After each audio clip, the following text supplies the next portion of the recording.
Ladies and gentlemen, welcome to MCW Live. It is a brand new week, a brand new system, a brand new everything. Well, not really brand new, but it's a new week, new every little bit. We have tons of matches in store for you guys this week, including such matches as they follow. And I say words, and I look at the script, and I look at the things, and I say your Taco Bell Championship is on the line. Bell defends her title against Green Eggs. There's a triple threat match, including 3 of the competitors and the 6-pack challenge this upcoming next week at Pandemonium. It's Hawk versus Upgrade versus KC. It's the final Mango Time qualifier where Sora faces off against Hellion, faces off against Halls, faces off against Cocaine Bear. Then your MCW Feels Good Man Championship is on the line. Kayako goes after Dyna's Championship one more time. Meanwhile, the tag team division that is going crazy for this Fatal 4-Way are going to go crazy for this match too. It is the Night Watch versus the Monster Fuckers. Both teams have been qualified for the Fatal 4-Way, but we'll see who gets any sort of momentum going towards that match. After that, you'll expect 2 more people from that 6-pack challenge to go off against each other. Mr. Murr versus AKG. Then in a champion versus champion match, it's Jinja versus Azure. Multimedia versus Mango Time. Then your main event of the evening, it is a trios match. It's Baconic and the first person dudes, Mayor and Sleepy, versus Dogma, Dark Siren, Jared, and LaRue. Ladies and gentlemen, I want to believe that we are ready to go. Do we have any small news that we need to bring up? We should bring up the small news that Jinja has officially announced that he is having an open challenge at Pandemonium, and he has made it very clear anyone, rookie, veteran, someone from outside of MCW, someone from inside MCW, EGW, GPW, Elemental PO, CO, Elemental P, NJP, WFR, anywhere, as long as they're ready to fight. Management has confirmed that it is going to happen, and at Pandemonium there is an open challenge for the Multimedia Championship. With that said, let's get down to business. First match of the night, it's the Taco Bell Championship on the line. Bell versus Green Eggs. The following match is scheduled for one fall and is for the MCW Taco Bell Championship. Introducing first. Our announcer makes some slight changes, letting people make this little bit of their entrance first, saying that the things have been said. I may have messed up while playing that. My apologizings. Also, I'm realizing a bunch of my buttons don't work on my Steam Deck right now, which is crazy. Crazy, I was crazy once.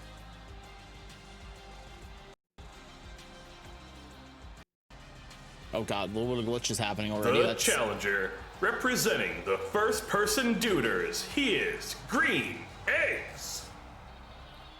Green Eggs, former Taco Bell champion, here tonight wanting to prove that he is ready to go. He lost the title back at Lights Out back last 1 month ago. Now getting his official rematch against Bell.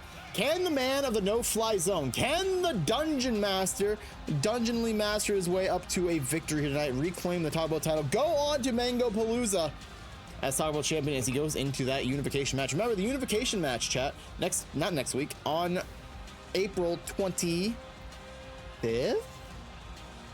April 25th. I'm looking at the calendar, skipping up to April 25th. Mango Palooza, one of our biggest events of MCW, happening live here on twitch.tv/JinjaNinjaBMF.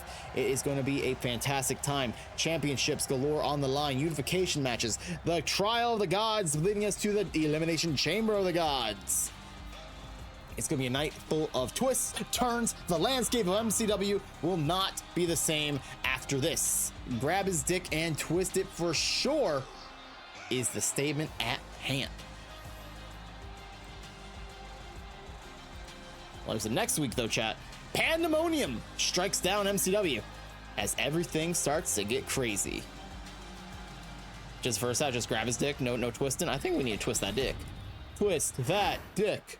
Twist that dick.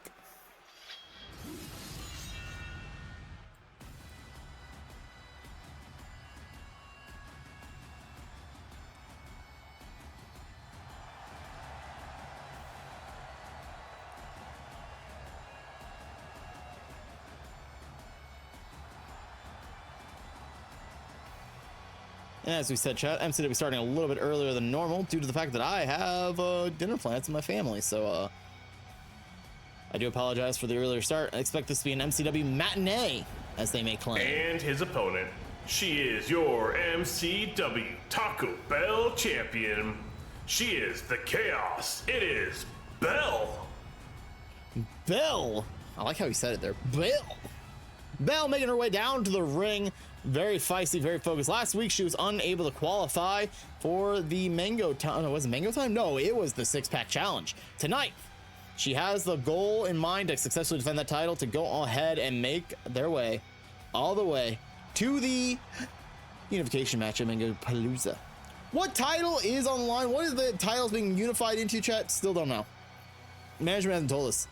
They've made it very secretive, very clear that the championship will be unveiled eventually. Right now, however, is not the time.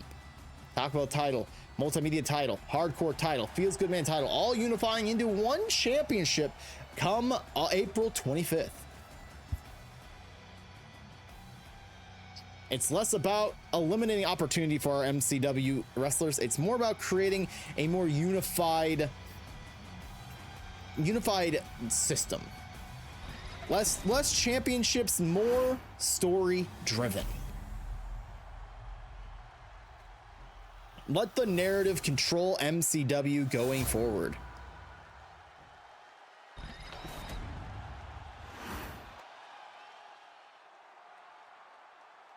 Our senior official, Madam Referee, making her way to hold on to the Taco Bell title, showing Green Eggs what he's fighting for. He knows what he's fighting for. He's once held that. He is a two-time Taco Bell champion. Belle, also a two-time Taco Bell champion. In just a short month plus a couple days, that title will be unified into one title. What is that title that it will be unified into is, again, the management won't tell me. I don't know. Eventually we'll find out, but for now, Belle kicking Green Eggs right onto the ground immediately. Belle has a determination that we've not seen in a while. She has the passion, she has the fury. She's laying in her fist right into the face of Green Eggs. It's never going to be pretty when it comes down to fighting for championships. The champions are always on the back pedal, it feels like, most of the time. And anymore, it is how it be. And, oh, what is... There no disqualifications in this match? Well, Madam Referee's not calling for the bell. It's either there's no disqualifications that I was not very clear about, or Madam Referee just doesn't care anymore. It's a 50-50 at this point. Belle shattering a kendo stick over the head of Green Eggs. Madam Referee not stopping the match. I mean, again, senior referee, she has the full will and full reason to do whatever she wants, however she wants. And now Belle is sending in the fight and the hurt right into Green Eggs, hitting him with a Falcon Arrow, standing tall and pointing at him to get back up. Belle now carrying Green Eggs over to the ropes. Everybody's favorite tag team partner being used to its fullest extent, dropping the throat right across it as Belle goes to the first pin of the night. First pin of the night, chat, brought to you by the letter W, because somebody tonight's going to walk away with a W. It's not brought to you by the letter L, because those who walk home with the L's keep those L's, with a nice belly-to-belly suplex by Belle. Where was that ref for the Celtics versus Spurs game? Madam Referee does only exclusively, it calls WWE, not WWE, MCW and EGW matches. She is not contracted for the NBA. Exclusivity rights, baby. I like how I just casually did that and then just threw it right back down. Good God, Belle with yet another kendo stick, shattering it across the back of Green Egg's head this time.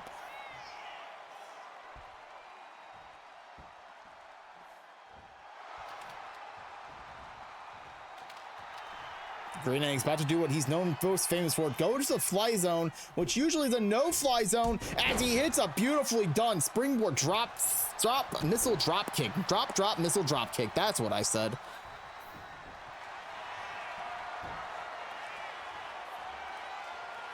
Green Egg's now taking his claws into the face of Belle, trying to rip her face apart. Now Belle quickly slamming down Green Eggs, knee first into the mat, going up to the top rope. This is crazy for Belle. Oh my God, okay, well, I thought she was about to jump out of the ring at nothing. She ended up coming back inside. Green Eggs cracking the kendo stick over Belle, and now taking to the top rope himself.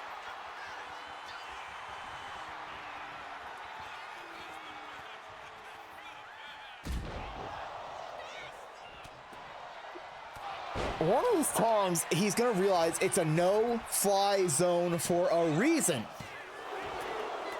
Kick out at 2 for Green Eggs, keeping himself alive in this Taco Bell Championship match. Bell, however, starting to tune up the banana hammer. Banana hammer! That could be it. Oh, wow, that's this. It ends like this. It's going to be... Woo! Green Eggs knows the lore of the banana hammer. 3 banana hammers, what it takes to actually to ban somebody in chat. So if 1 banana hammer hits, you know 2 more are still in the chamber, ready to lock and load, while Bell loads a couple punches right down on the temples of Green Eggs.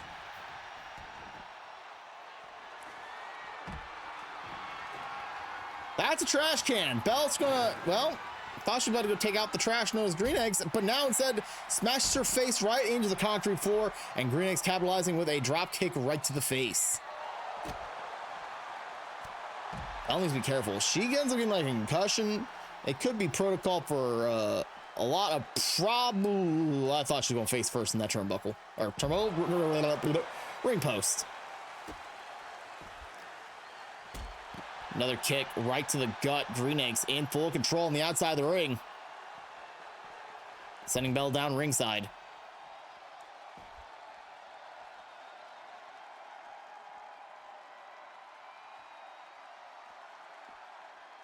He's just standing on her face. It's a sign of disrespect, but also a sign that Green Eggs is too confident for his own good at some points. As Bell now going back up at the top rope once again, gonna send a flight message right to Green Eggs, but Green Eggs punching her. Well, all right. Interesting play by Green Eggs. I don't know if he knew what was happening. He just kind of watched as Bell stood there above him on the top rope, took an axe handle right to the face, and now a kendo stick to the back of the head, shattered hard.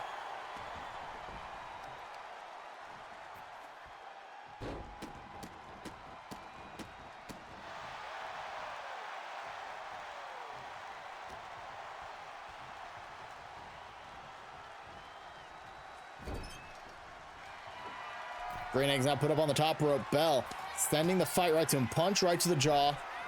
Oh boy, are we about to see a super that ain't a super duperplex. That is a super pasty noise as she drops Green Eggs off the top rope with the pasty noise. Pasty noise not enough to put down Green Eggs though. Oh, went for another banana hammer. Green Eggs ready for sweeping her leg before she connects. What a play by Green Eggs. He had it scouted. He knew what was going to happen, and he just did it perfectly. Northern Lights suplex on top of that. Nicely done by Green Eggs. Coming back quick and fast. Oh, and he hooks the egg. The egg shot armada.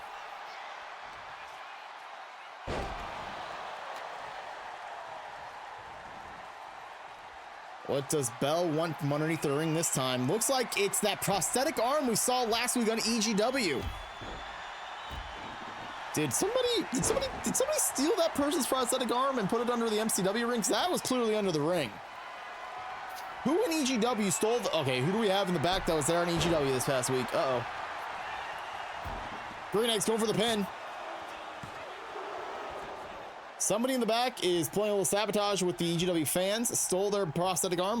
We're not giving them a free ticket to MCW, so they're already going to the EGW for free. They're not going to MCW for free, too. That's just an end of story. Green Eggs hit a huge splash off the top rope, now going for that pin. Kick out at 2. Bell, knowing what is on the line. She knows that she's in that unification match no matter what. But you have to understand, not walking in that unification match at Mangapalooza not walking in without the championship that you have been guaranteed the spot in just feels sort of not great. It feels like you'll have a mentality of like, this what happened. This is how it happened. We just had an upskirt shot from Bell. Thank you, Bell, for flashing the fans. We appreciate you and your diligence. Prosthetic arm in hand, hitting it over the top of Green Eggs' face and going in for the top of the head now. Bell sending that prosthetic multiple times into the body of Green Eggs.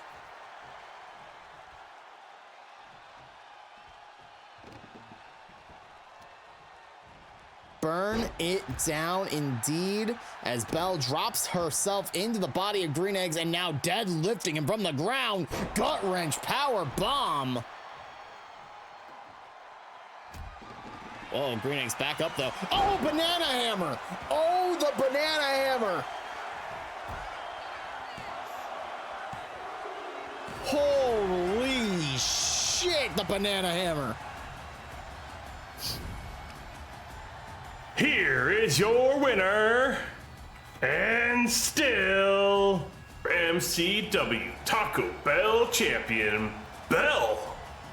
Bell successfully defending that title here tonight.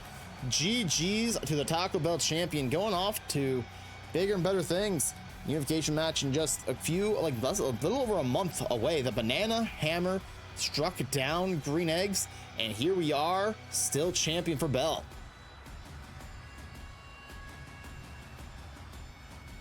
Title means a lot to our moderators, and quite frankly, I think Bell knows it more than anyone.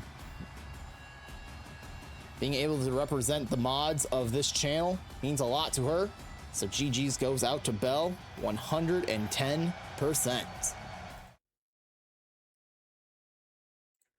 Regardless, we're not playing Sugarland right now. Stop it. Yeah, we can play Taylor's Acorn. Chat, hello. Hi, we are going to talk now. We're going to make sure we get the next match all set up. It is a triple threat match. It's Hawk versus Upgrade versus KC.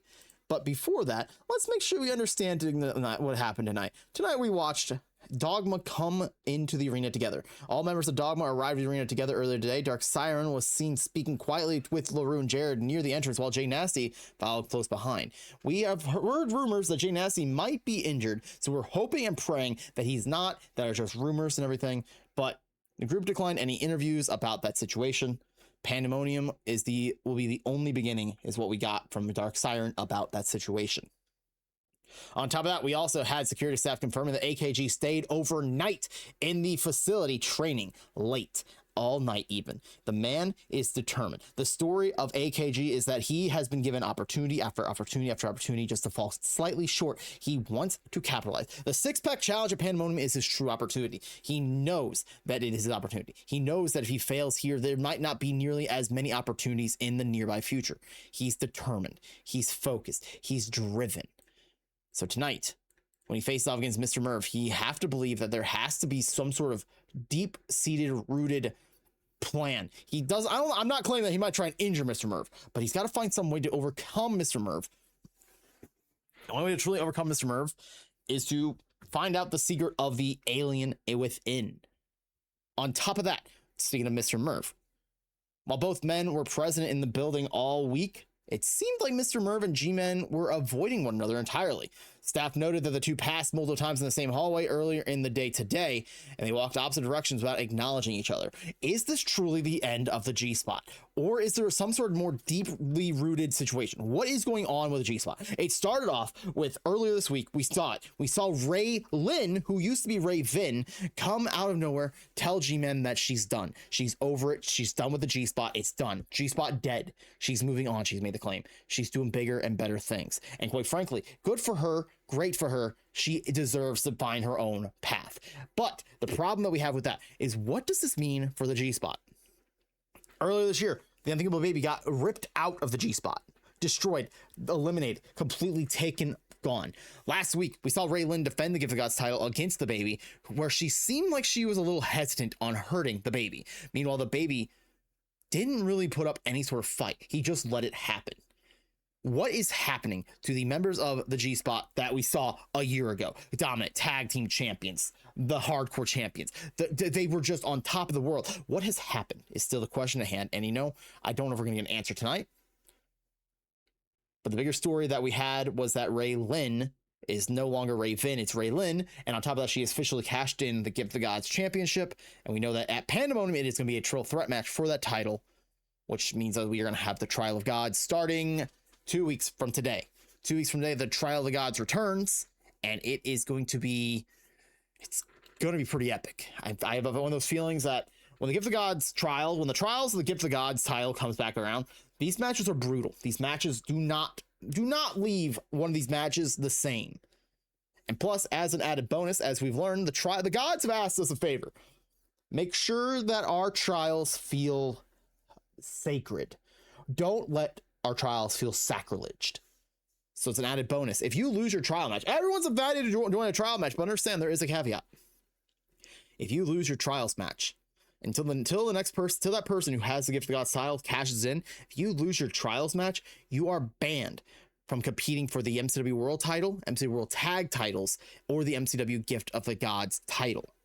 It is a detrimentally huge point. If you want to continue your career in MCW, you want to continue that path to the top of the MCW mountain, you cannot lose. This is a huge changing point, huge difference maker for MCW. The Trial of the Gods mean something more, and it is pretty impressive. Forever? No. Just till the next Trial of the Gods. Those 6 people who lose their trials will also not be allowed to compete in the next set of trials, but they'll be able to compete for those titles again after the new trials. Yeah. So 6 trials. 6 people lose. They're not allowed to compete for the world titles or Gift of God's titles until the Gift of God's title is cashed in again. When that's cashed in, then they can compete again, but they're not allowed in these set of 6 trials. They have to wait for the next set of 6 trials. So it is a gamble. But if you have the belief that you deserve to win, you have the belief that you're going to go on to win the Gift of the Gods title, you take your shot. You enter the trials. If you guys don't remember what the trials are, I will remind you after I look at my little cheat sheet that I have over here set aside for certain reasons. The trials are the Trial of Chaos, which I believe is a Falls Count Anywhere match. The Trial of Reflection, which I want to believe is an Extreme Rules match. The Trial of Endurance is a trial that is left in a last man standing match. The Trial of the Beast, a 2 out of 3 fall steel cage match. The Trials of Revelation, which is a First Blood match. And the Trial of Balance, which is an Iron Tables match. 6 trials to please the gods and their thirst for violence and destruction, all for the chance to go to Mango Palooza and compete in the Elimination Chamber of the Gods for the Gift of the Gods Championship, which is a guaranteed world title match, which, as a caveat, we've learned that once because it's called world title match doesn't mean it's not world or world tag team titles, as we've been told by the Gift of the Gods. The gods, the gods of the Gift of the Gods. Weird lore, I know. So make sure that you are sure, if you are ready, and you're willing to step in, be ready to step out. In the meantime, Triple Threat Action Chat. The following match is scheduled for one fall.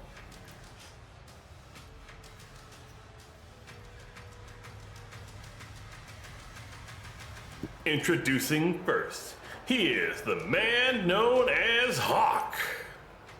Hawk has not had many opportunities in the singles division at all. He is a former MCW Village Tag Team Champion with his best friend, Ian Hawk. He and Ian were a very dangerous alliance, but now they've went their separate ways in a sort and going off their own directions. Ian off to the Mango Time ladder match at Pandemonium, while Hawk into that 6-pack challenge for the MCW World title opportunity, number 1 contendership match at Mango Palooza. Hawk is a large specimen. He is a war veteran. He is someone who is dangerously tall and built like a goddamn truck.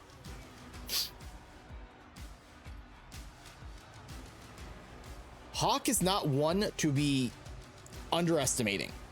Hawk is focused. Hawk is destruction. Hawk is a beast.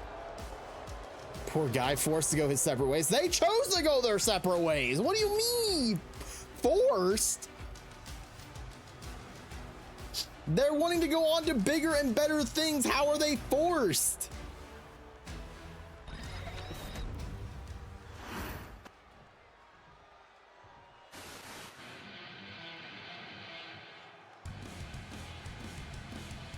This troll. Speaking of trolls. It's not Melon's favorite superstar. In fact, it's actually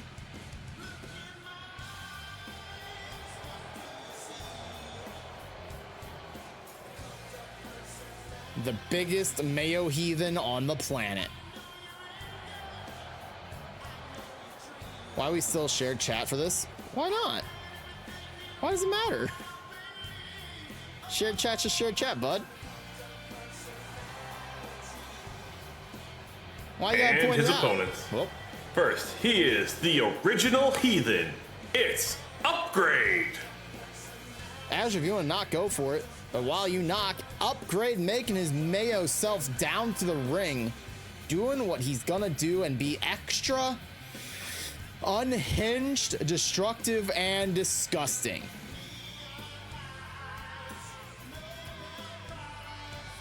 Upgrade, known for many things, a former Gift of the Gods champion. That's all he's really known for championship-wise. He was been passed around his contract more than anybody else in the entire MCW. Once under the contract of G-Man, then under the contract of Dark Siren, and then on his own, teaming up with Steve to make the Heathens. Now, breaking out, breaking free. Allowing his Mayo-y, saucy goodness to spread like it's nothing.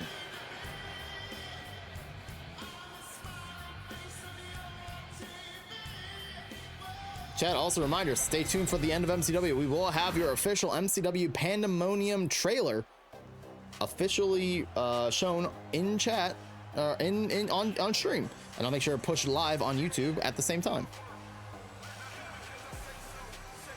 And finally, the former MCW World Champion, it's KC.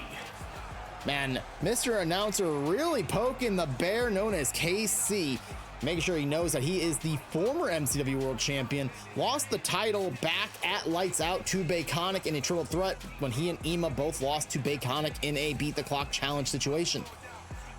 So now KC in a different mode, no longer champion, but now in more of what's known as a survival instinct matter.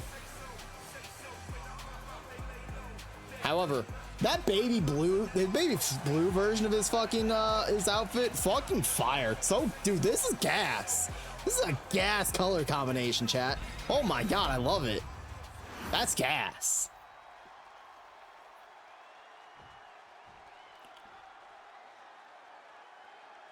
I would have sex with him. I mean, I have, so I mean, what? And by sex, I mean we played pool at a bar one time. That's what sex means, right? Excuse me. Oh, Hawk sending Upgrade right into Madam Referee as KC is just trying to get into the blocks at all. Nice chop block from KC, knocking down Upgrade. Now going right for the fight, right to the arm. Remember, triple threat action, there are no disqualifications, no countouts. You go get a weapon and it's totally legal. As we learned earlier, apparently this is a night of no disqualifications, I think. So this ought to be interesting. Upgrade grabbing the trash can from underneath, tossing it right on top of Casey's legs. Casey looked for a single leg drop kick, missed it wildly, dropped himself flat on the mat.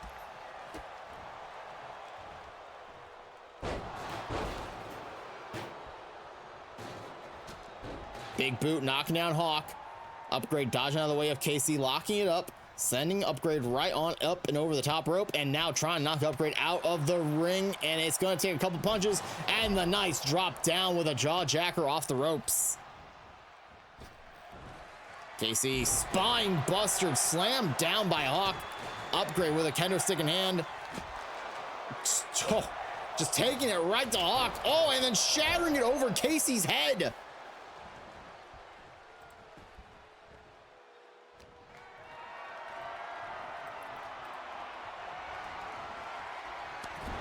Upgrade drop face first into that top turnbuckle. And KC now, kendo stick of his own, ready to start the fight.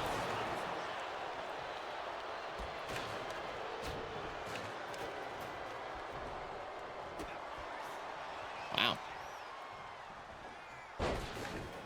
KC still not able to really connect with any sort of moves and just kind of on the back pedal completely.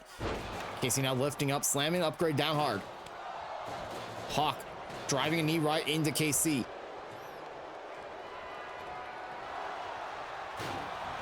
Oh my God, this trash can is being used. Dude, that trash can's dented.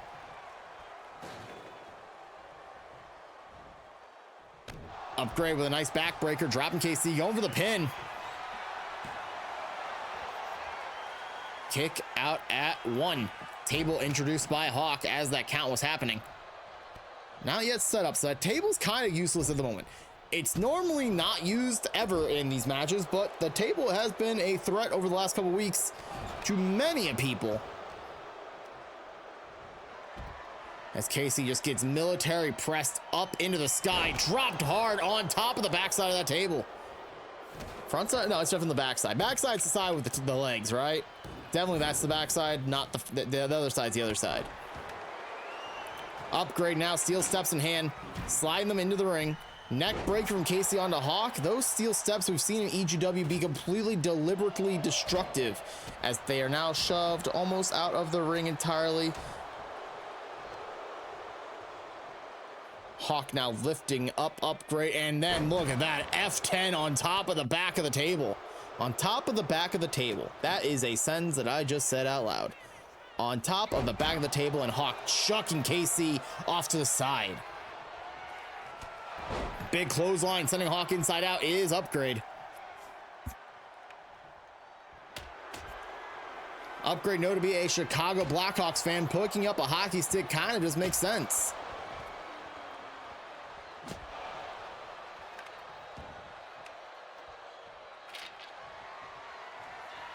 Upgrade now going top rope. We're going to see that signature white elbow. Nope, we're not going to see the white elbow. There's that prosthetic arm. Prosthetic arm. What is Upgrade doing? Well, all right, nothing. Hawk, put the table down, Hawk. Oh, God. Hawk is planning on breaking an announce table today.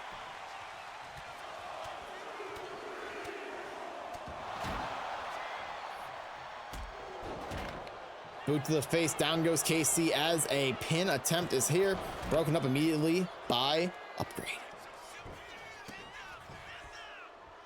Thank you for getting Varlin the shouty. I know Varlin rated into seamed. And I appreciate the shouty regardless. Popping up, there is the Hawk drop straight down. Upgrade breaking over the pin immediately. Regardless, you guys know I love Varlin, so glad you did give Varlin the shouty regardless. Upgrade now off the ropes, going for that clothesline off the springboard. Nicely done as we see Skep talking about the archipelago and how he is taking forever to get loaded up in the archipelago. GG's goes out to Skep as a go to the condiment aisle. Lands perfectly on Upgrade.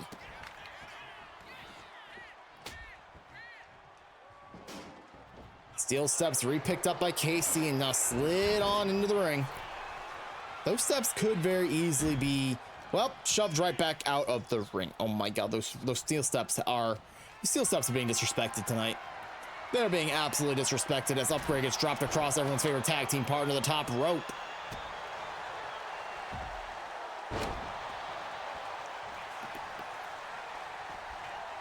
Oh, Upgrade brought himself in there and quickly stopping Madam Referee from even getting a 1 count. Try to pick up the table, but KC on the case immediately, turning him upside down, inside out, up and down goes Upgrade.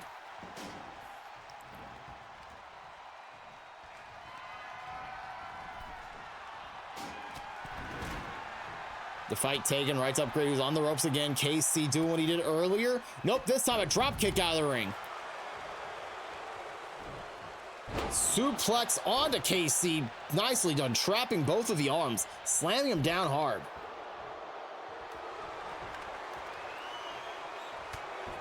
Big knee right to the chin, and now the prosthetic arm to the face of Hawk. Table, just, oh well, the table was thrown at Hawk and kind of jumbled all over the place. Oh, KC taken out by a single leg drop kick from Upgrade. Now going for the pin. 1 count.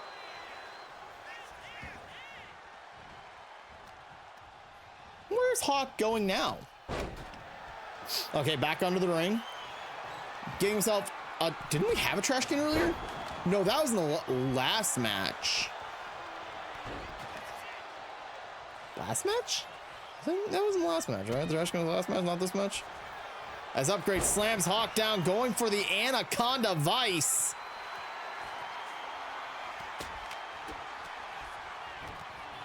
Hawk fighting out of it. Casey was there to break up the submission regardless. Huge clothesline, accidentally bumping into Hawk and nailing Upgrade flushly.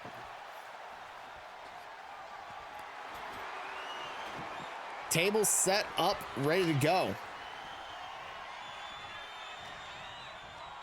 Hawk chucked into the table, and Upgrade picking up KC. Go to the condiment aisle, sending KC right to the condiment aisle.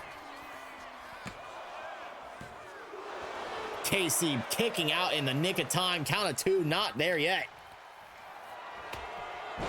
Hawk now rolling up Upgrade.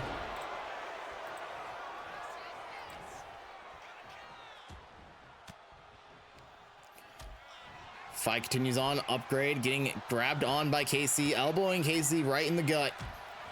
Hawk slapping Upgrade right across the chest. And Upgrade capitalizing, trying to send, well, that table just collapsed. Well, you know, in the long run, if that table didn't collapse, Hawk was about to be put through a table by Upgrade, but instead Upgrade gets a top turnbuckle full of face. Wait, face full of top turnbuckle. There's the right words I was using. Prosthetic arm in the hands of Hawk. Upgrade tossed by Steve. Oh, KC with the low blow on Hawk. Oh no.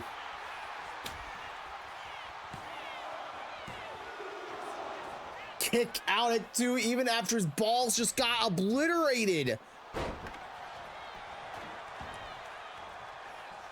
Uh-oh, Hawk is pissed.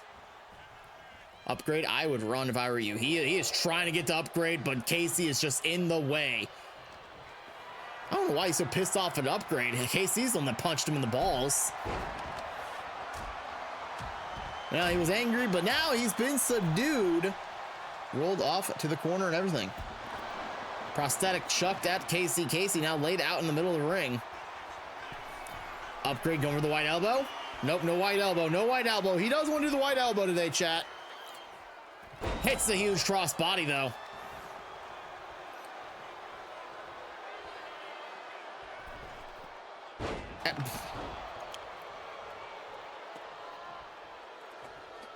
Oh, boy. Hawk drop. And KC ready to break up that pin immediately. Dropping down with the DDT goes KC onto Hawk. All 3 competitors have earned their spot in the 6-pack challenge next week in Pandemonium to try and become the #1 contender for the MCW World title at Mango Palooza. Only one will walk away with that opportunity, but right now, all 3 of them beating the living crap out of one another.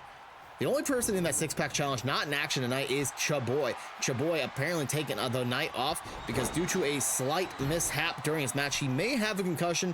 The concussion protocol has been established, but it did be told by our backstage medical that they don't think he is. They're just trying to be safe and make sure that the concussion protocol is followed through to the fullest.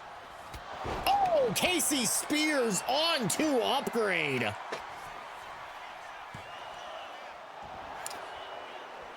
Kicking at it 1 after the KC Spears. Upgrade is an absolute savage for that.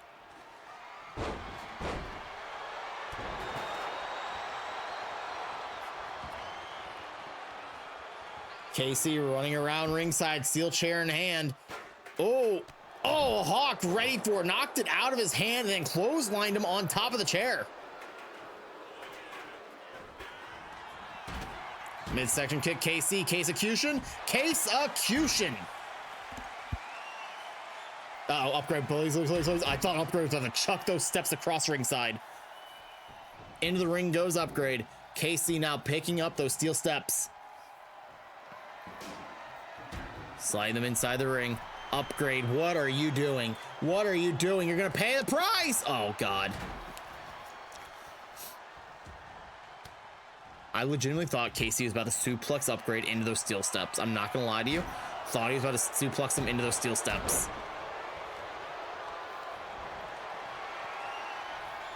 Upgrade on the ground. Hawk dropped across everybody's favorite tag team partner, the top rope. And now KC setting up for another KC Spears onto Upgrade, it feels like. Yes, it is! But this time, not even one count. Hawk ready to break it up immediately. Oh, dropping KC right onto the grundle into his knee. Hawk now pinning opportunity on KC. Upgrade looks dazed and confused on the outside. Only a one count.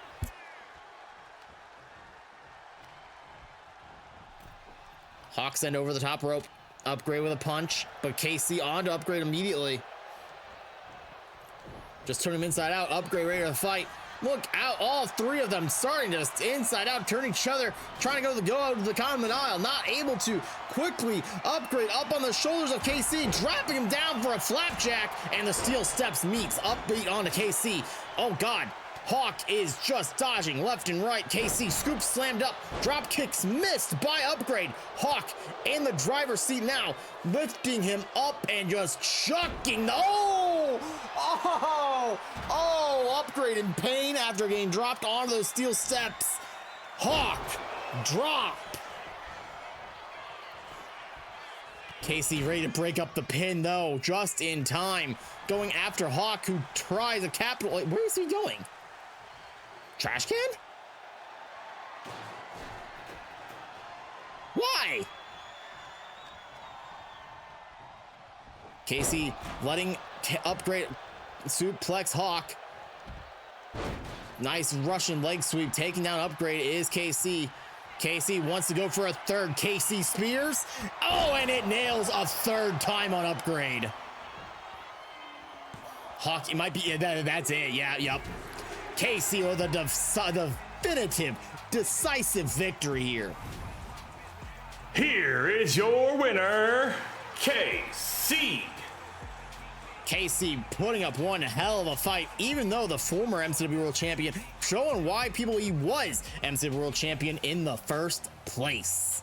Ladies and gentlemen, KC, huge victory as we get on into the in-between. Our next match up on the deck, if I do this correctly, we should have enough time to get it happen. It will be your MCW Feels Good Man Championship match. It is Kayako facing off against Dyna for the second. This is Kayako versus Dyna 2. First time we faced off, it was at MCW Retribution. Kayako coming up just short against Dyna. Dyna successfully defending that Feels Good Man Championship. Now a rematch of the rematches. Kayako's opportunity to go to Mango Palooza without having to go through a trial, without having to go through the freaking Mango Time qualifiers. It's her opportunity to really capitalize on top of everything. But for now, it is focus in. Focus. Right now, some quick stories we have from backstage. Apparently, it was seen that our backstage interview spotted Ray Lynn standing near a monitor during some training sessions earlier this week. Hall's having to finish a workout in the ring and was walking back to the locker room when Ray Lynn stopped her and had a conversation for several minutes before both leaving the area. When asked if she had anything to say about it, Ray simply said, "Everyone deserves another chance." What does that mean? Ray Lynn has been nothing but cryptic and hidden for the past several weeks, and now, like I said, she's giving a second chance. She's all about second chances. What does this mean? What are these second chances that she's speaking of? It's been weird moments after weird moments from Ray Lynn. Ever since she gave up the Give the Gods title to go into the main event of Pandemonium next week, she's been kind of a different person. But regardless, as we've all heard recently, the Commune LLC have been trying to recruit people left and right. They had Bubba Jim Moonshine last week. It was apparently seen that the members of Commune LLC were seen backstage with several other wrestlers this past week as Tormy and Race were trying to get them to join the Commune LLC. Anxiety Sloth told our interviewer that the right person doesn't step forward soon, the All-Father may need to intervene. Now, I, for one, don't know who the All-Father is. All I know is that Anxiety Sloth Erica has been bringing up the All-Father for years, and I've yet to ever actually see the All-Father. It is one of those moments in time where we have to question what is to come, what is on the horizon. We don't know. Who is the All-Father? What is the All-Father capable of? And how can MCW deal with the All-Father? But for right now, It's less of us worrying about what the Allfather can do. It's more of us worrying about, can Kayako capitalize on a situation and finally get a championship of MCW and make her statement, make herself enter into the the unification match at freaking Mango Palooza. Freaking Mango Palooza. The following match is scheduled for one fall and is for the MCW Feels Good Man Championship. Introducing first, the challenger. Her commissions are open. She is Kayako Lee.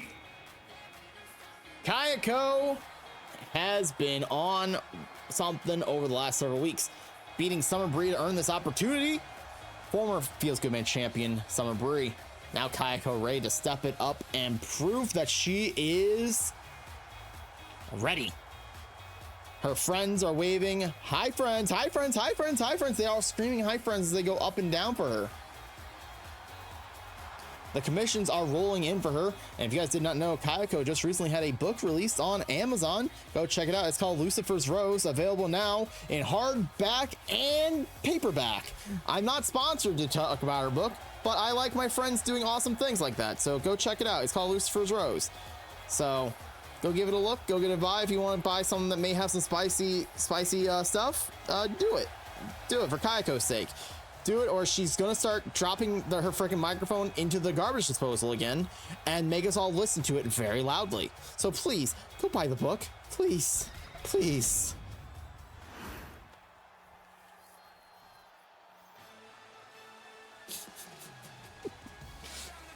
I think that was a good ad spot for her. And her opponent. He is the MCW Feels Good Man Champion, Dinah Mungo. Dinah has pinned on something recently. This Pepper has been pepping more than kecking. He is still your Feels Good Man champion. Been holding that title on tightly for the past several months. Just this past week on EGW, he beat the team of Turk and Timbo TNT Dynamite to make his way into the quarterfinals of the EGW Tag Team Tournament. Now, as we already know, he has the Feels Good Man Championship, but will he be holding on to it much longer? Kayako learning and learning and learning and learning.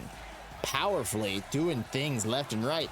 Can the Pep Master of Pep Squared pep off, or will it be unfortunate? Sorry, I have the Canadian feed, so got caught. God damn Canadian feeds. For the next ad read, okay, it's gonna be a bit, but it's gonna be worth it. Because I am Canadian now, right? It only makes sense that we do something fun next ad read.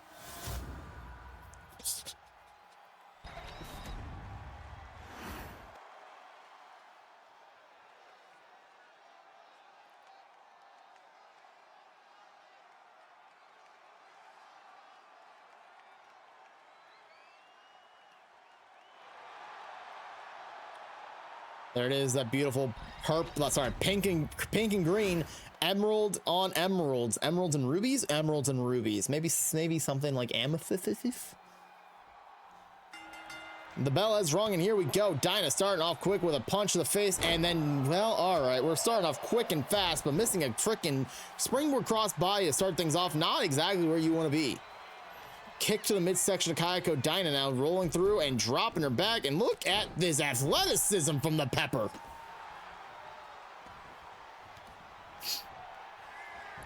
Dinah now going for the pin quickly.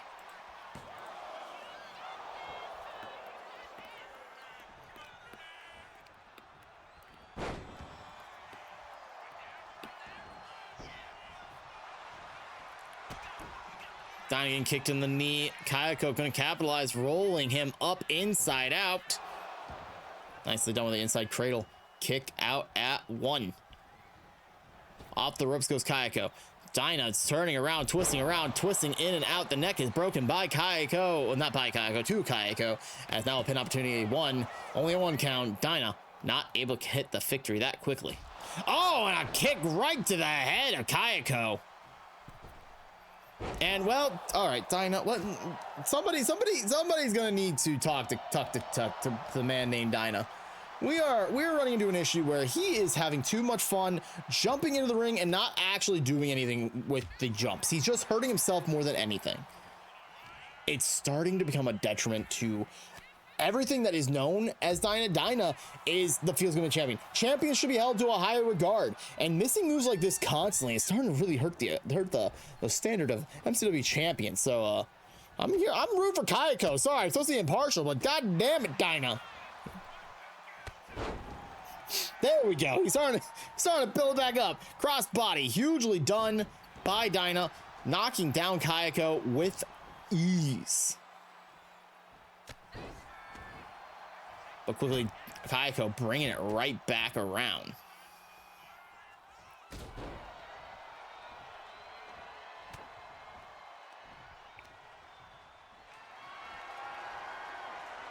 Kayako up on the, Dyna up on the shoulders of Kayako, being dropped across everyone's favorite tag team partner, the top rope. Perfectly, beautifully done by him. Oh, and another clothesline, knocking Dyna down hard. Dyna, though, right back up, bringing himself back into the fight, stepping onto Kayako's knee, and a spring moonsault. But Kayako this time was smarter than what Dyna normally been doing and just actually rolled out of the way.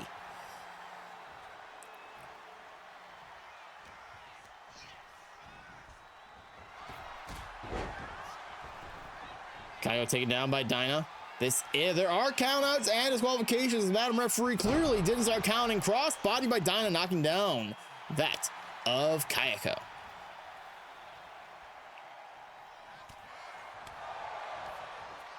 Dyna now getting nicely done hip toss by Kayako. Keeping the fight alive. Doing what she's got to do to keep him grounded.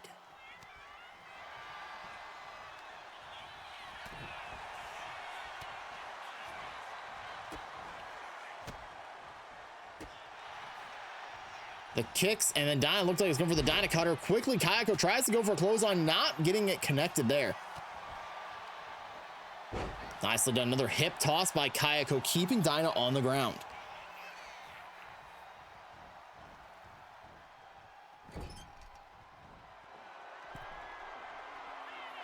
Dyna up on the top rope. Kayako with a nicely done vertical Hurricane Rana, taking down Dyna.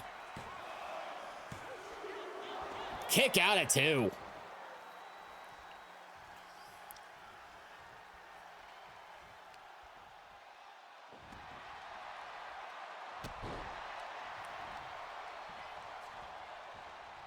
Kayako keeping the fight on to Dyna. Doing whatever she can to keep him grounded to the fullest of her ability. Placing him up against the ropes. What does Kayako got here? Here we go. Kayako's commissions are closed.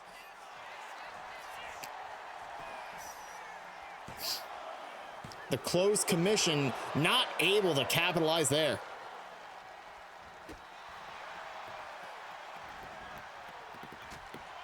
Kayako now with these kicks. Now another kick right to the hamstring of Kayako. Dyna, down he goes, taking her up for a takedown. Nicely done by Dyna.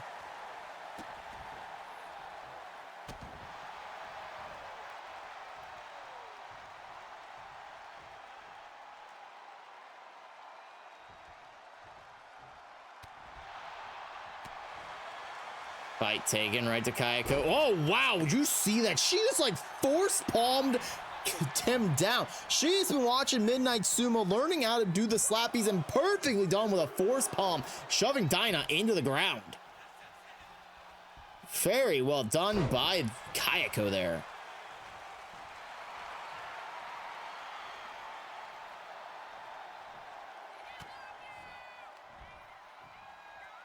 Fight staying on. Kayako lifting up Dyna. Nicely done. Turning it inside out with that suplex.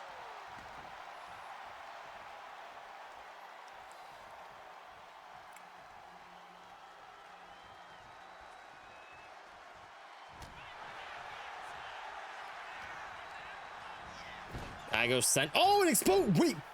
When did the turnbuckle get exposed?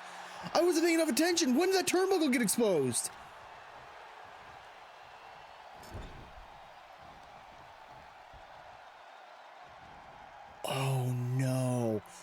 may be the difference, but Kaiko right back up, setting the fight to Dinah, dropping him down hard.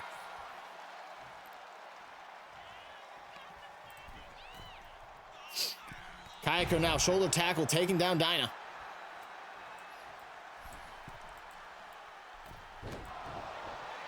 Dinah moving out of the way just in time. Ducking out of the way, up and over goes Kaiko. Kaiko drop kicking Dinah, perfectly placed and nicely done.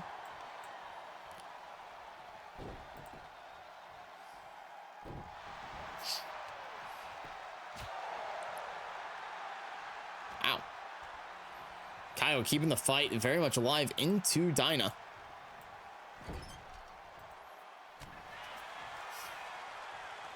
Oh, and there it is. The pep breaker. Breaking your pep until it's a keck. Now slamming Kaiko into that exposed turnbuckle for the second time. Slamming her down with a body slam. That exposed turnbuckle really is the difference maker in this match. Dinah up on the top rope. Hitting the frog splash from halfway across the ring.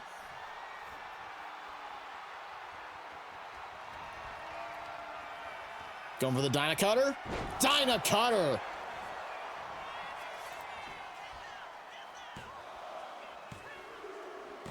Good night, Kaiko. Your prince known as Dynamungo. Still, your MCW Feels Good Man champion. Here is your winner, and still MCW Feels Good Man champion, Dynamungo. Dinah doing what he's got to do to stay on top, going to that unification match, still your champion. But will he still have the title come that time is still the question at hand. I was not fast enough. Oh my God. I'm not fast enough when it comes to that. Damn. It just ended so abruptly quick. Holy shit. Regardless, chat, it is time for a quick ad break. If you guys know what I know, it's that ads have to happen. And if ads happen, that means that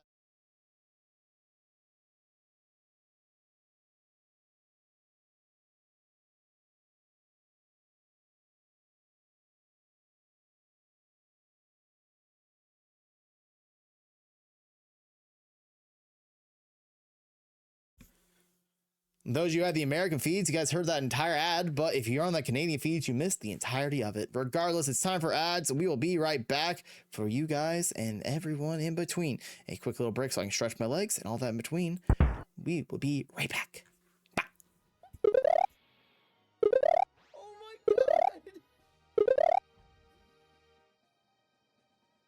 Holy shit. Oh my God.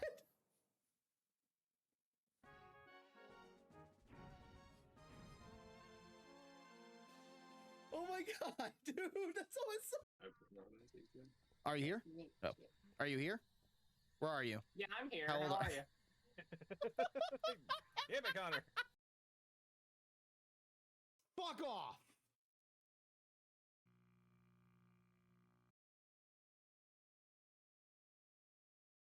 Jesus!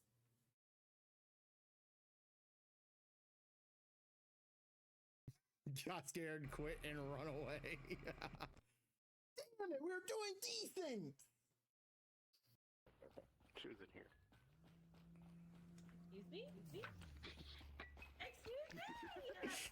Dinner time! I hope you're not allergic to fish! You allergic to fish, Erica? Come back here! You allergic to fish? What are you doing to her?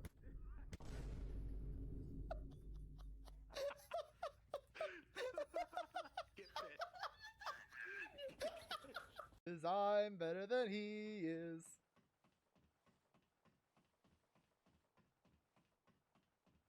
Oh, that was awesome. That was awesome. I full on cheesed the fuck out of that. I didn't mean to. I was like, as soon as I saw him like leaning towards me and shit, I'm like, wait a minute. He's like leaning like right for that edge. So you saw me like the two times after, I'm like, he's gonna fall. And then he fell. Oh! Oh! Oh! Oh! Okay, sir, I'm sorry! Paris. Was there a shiny Paris here? I actually don't remember. When you're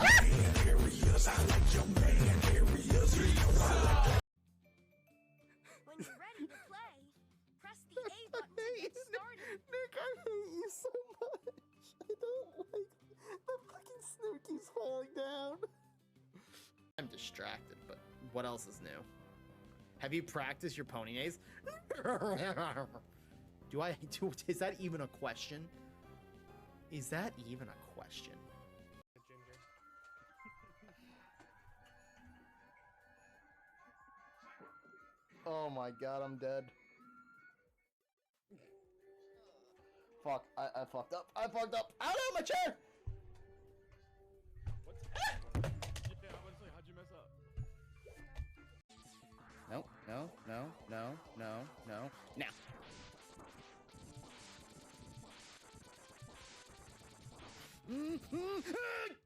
Get fucked, you octopus motherfucker! Oh, baby! Ooh, Macho Man is here. The hat will stay on.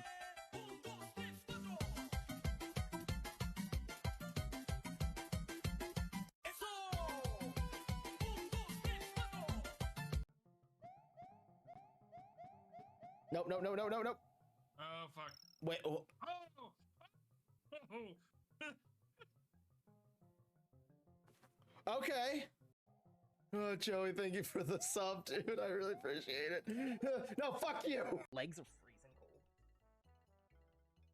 My headphones are still on.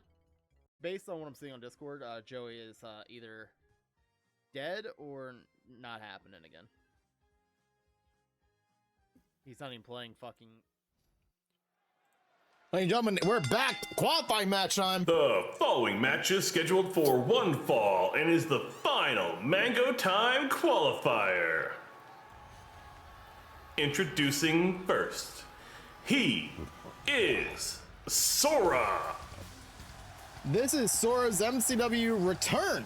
If you guys remember, before the MCW hiatus, Sora was competing left and right, but now back to action. Can the Keyblader blade his way to the victory here tonight? These are the questions at hand. Look at his ass, chat. Someone is definitely smuggling some hams and yams in there, if you know what I'm saying.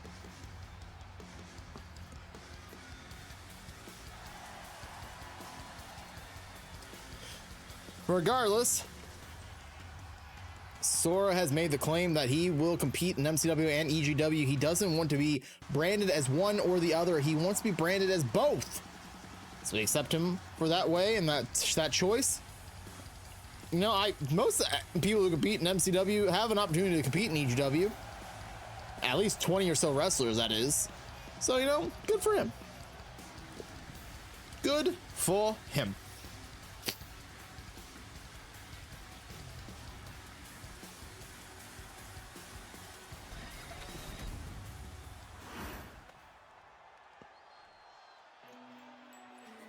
But he's got some tough opponents here tonight. And his opponents. First, I love you, I love you, I love you. It's Halls. God damn it, the announcer gets me every time. Hall's making her way down the ring. As we pointed out, was seen chatting with Ray Lynn, talking about second chances. What on earth does Halls need a second chance for? She's yet to get a victory in MCW, so other than maybe an opportunity at winning, maybe? I don't know, but what does Ray Lynn have to do with anything is the question. Maybe she wants to train Halls, maybe she wants to work with Halls. I'm not sure, but Halls making her way down the ring, wanting to get into that Mango Time match. Now here comes someone I'm excited to watch, honestly.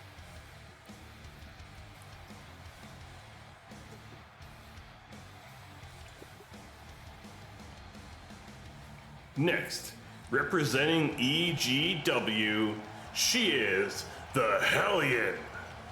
EGW gladly letting us borrow the Hellion here tonight. I have been saying I've been wanting to scout more of the EGW talent so we get an idea how they compete, who they are, what they do, how they compete, where their brains are. the Hellion. We have yet to really get a capitalization of who she is, but now more than ever is our opportunity like there's no none before. We've only seen the Hellion have one match against 1N last week on EGW. Tonight, our opportunity to bounce back from that loss. MCW is the land of opportunities, and you better believe that if there is ever an opportunity to capitalize and destructify, now is the time more than ever.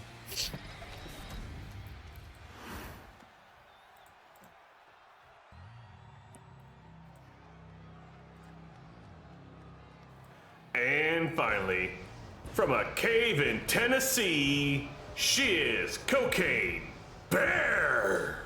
The Cocaine Bear. Most of you recognize her from that very drugged up movie that she did. And lo and behold, that was real drugs she was on. She went a little crazy. But MCW has since gotten her under control and dubbed the name Cocaine Bear because mostly because we can't read bear handwriting on that contract. Bear writing is hard to read, chat, believe it or not. Cocaine Bear definitely not on drugs anymore, but still very much feeling the after effects. I'm scared.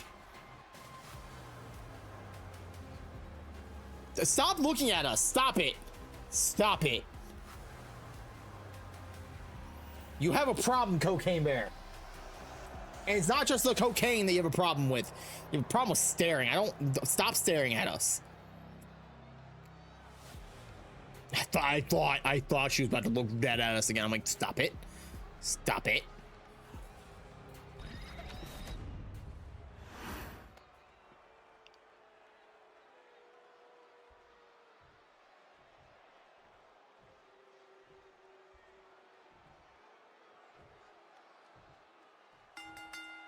The bell has rung. Let's see what happens. Hall is going right after Cocaine Bear, while the Hellion right after Sora. Roll up by Bear onto Hellion. Sorry, on Halls. Back of the head headbutt by the Bear, and now going after Sora is Cocaine Bear. Cocaine Bear, if you guys remember, competed the last time in the Trials of the Gods against Terry Fay inside the Trial of the Beast. A 2 out of 3 fall steel cage match. Haven't really seen the Bear do too much since then, but good God, Halls with a shovel trying to bury her opponents here tonight. Oh, the Bear grabbing Halls and sending her out of the ring, making her drop that freaking shovel like there's nobody's business.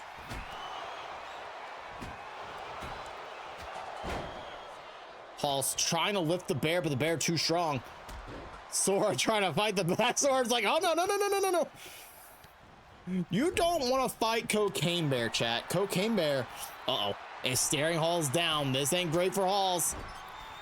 Hellion up to the top rope with Sora. Oh, mamma mia. Superplex onto Sora.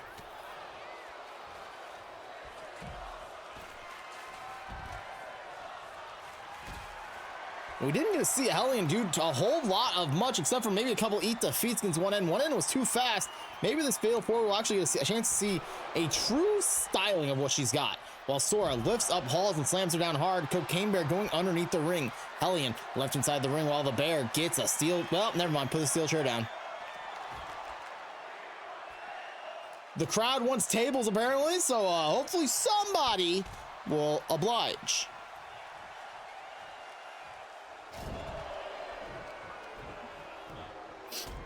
Hellion just chilling while the Bear's stomping.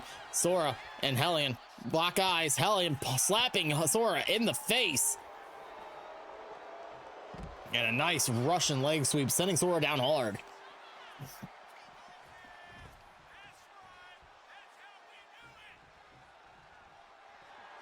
Halls under the ring, getting herself a kendo stick, running away from the Bear as fast as possible, cracking Sora. Oh, God. Cracked Sora with that kendo stick and quickly threw it at the Bear, and the Bear was unable to really be responsive here. Oh, Hall's just chucked by the Bear. Hellion thrown off by the Bear. The Bear not letting Hellion get a chance to do much. And Sora, you don't know the rules of MCW. You break that table, you buy that table, sir. Nicely done. Drop kick by Halls. Hellion now chucked down ringside. Hall scooped up by the bear. Dropped across the top. Oh, not top. Oh my God. The ring apron, the hardest part of the entire ring. Hellion now going up to the top rope. Oh, nope, never mind. She changed her mind. In the ring with Halls right now. Nicely done suplex by Hellion. Whole lot of Hellion. Nicely done drop kick by Hall, sending Hellion down hard to the ground. Sora and the bear. Uh-oh. Uh-oh. Cocaine bear. Uh-oh. That might be the end of the table. This table is about to get destroyed, isn't it? Oh my God, Cocaine Bear to suplex Sora off of the table. Not through the table, off of the table.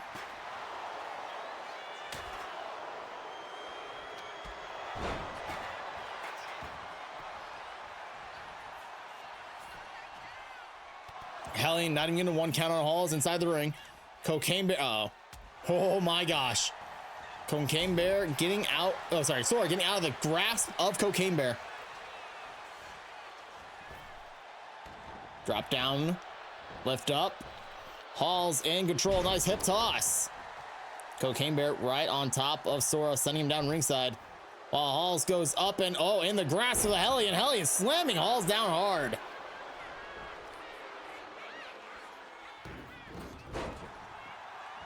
Steel steps in hands of Sora. Sora swinging as hard as he can on a Cocaine Bear, chucking those steps on top of Cocaine Bear. Hellion going for the pin. Kick out at one. Oh, Cocaine Bear is back up already, though. That's terrifying. She's got pummeled by steel steps and instantly starting to stand up. Cocaine Bear is a different breed and starts to take the fight directly to Hall. Sora taken out by Hellion. Hall's about to be dropped across everyone's favorite tag team partner on the top rope. As Hellion takes the fight to eat the feet right to Cocaine Bear.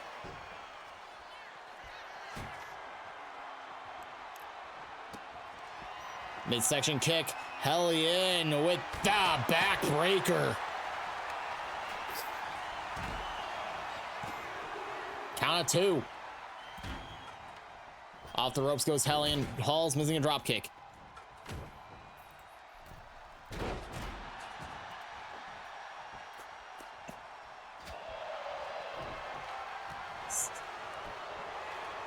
Simi! How was your stream? How was Journey, first of all, and how was Control? I hope it was fantastic. Yo, Drac, welcome on in. Simi, welcome in. Raiders, welcome on in. If you guys don't know me, hi, Ginger Ninja BMF, Rice Rumor. We're in the middle of our weekly wrestling show called MCW Mango Championship Wrestling. Simi and Raiders, if you guys need any sort of break, bathroom, food, our stream, please take care of yourselves first and foremost. The fridge was doing things. The fridge was doing things. What the? The fridge? What do you mean by the fridge was doing things?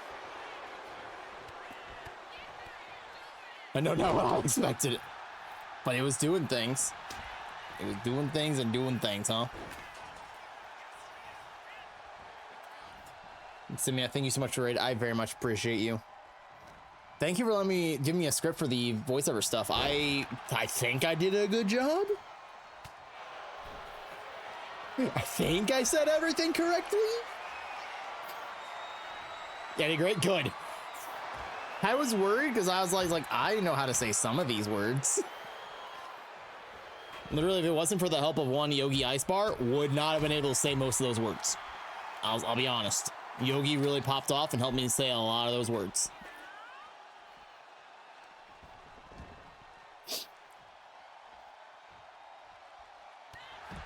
I don't know if you can see like my notes that I put on the script, but I literally had it like phonetically spelled out, so I know how to do it.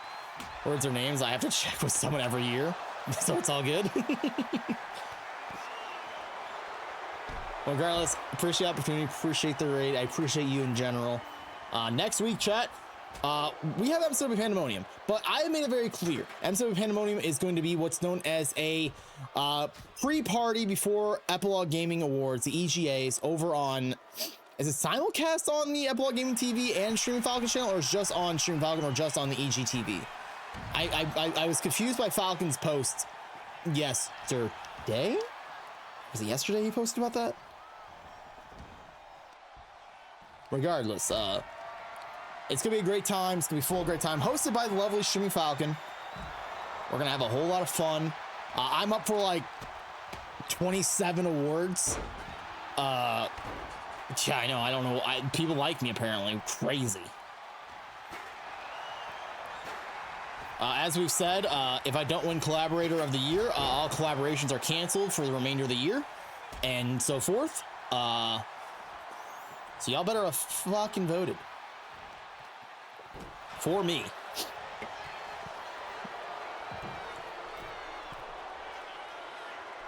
Regardless, back to the match. Hellion with a spinal tap onto Sora inside the ring, center of the ring. Kick out at 2.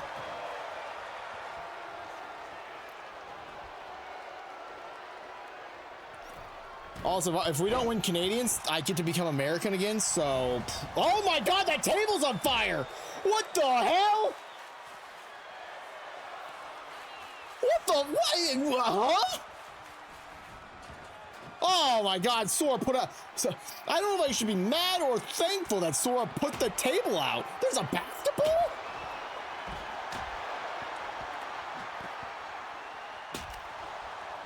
Did Cocaine Bear light that table on fire? What is happening in this match?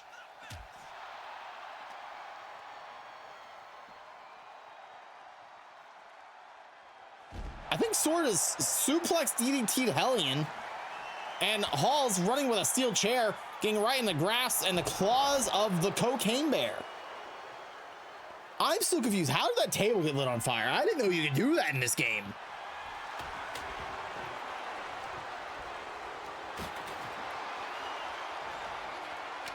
That's the first time in MCW history fire's been involved. Well, there's been a fireball or two, so technically not true on my part. However, first time we've seen an object first time we saw an object lit on fire in MCW.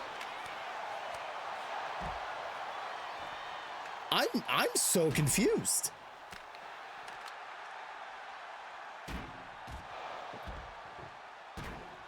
I need to regain my composure. This match continues on.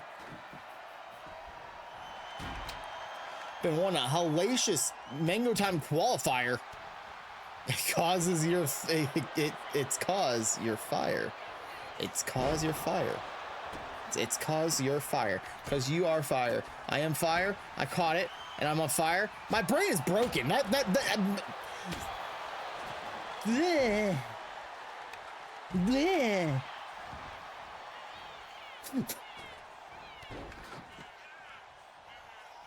It's because I'm fire. I get it. I read it, but no.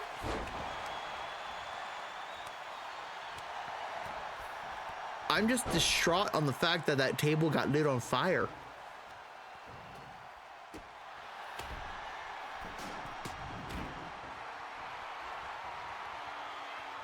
Cocaine Bear clawing in the ring, Sora on the middle rope. This match has broken me. Listen, it doesn't help I don't do English good. Listen, I also don't do English good, so it's not it's 50-50, Simi. If you don't do English good and I don't do English good, we do English kind of okay? Maybe. Oh god, Sora rolling up the bear.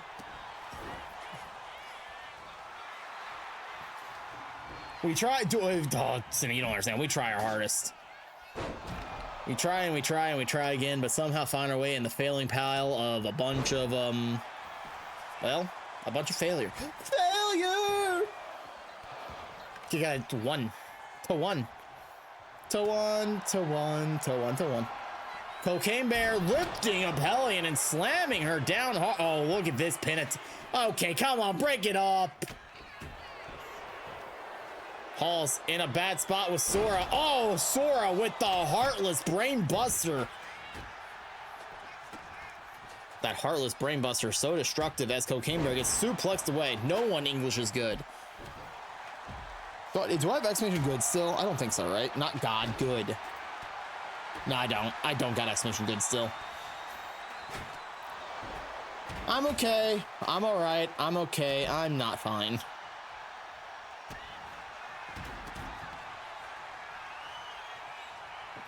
Sora getting hit with a backbreaker again.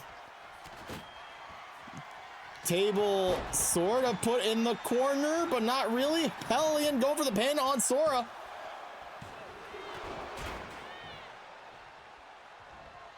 Oh, I love you. The I love you dropped onto Cocaine. That table is it's trying to fall. Halls now. There we go. Hitting the love bomb. That table is just standing up essentially vertically. Vertically, as I may say. Huge clothesline, Cocaine Bear knocking down Halls.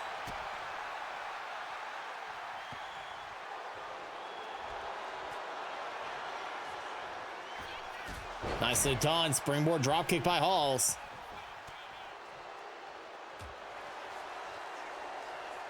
And Halls, I don't know how that table did that, but it happened. Halls has the table in hand. Gonna, well, toss it on the ground. She got tired of it sitting up against the ropes like that. Eat the feet right into Sora. Halls just chilling on the inside of the ring. What has Halls got planned here? Halls is like eyeing down the referee. Madam Referee, not proud. If you don't love Halls, you are sadly in the minority there. Majority of the world loves Halls because Halls is lovely. And that's a jaw-jacking code breaker if I've ever seen one.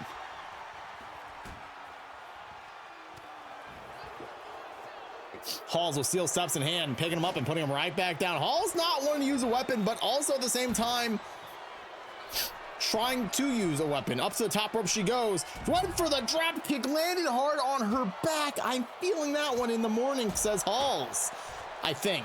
Probably 2026.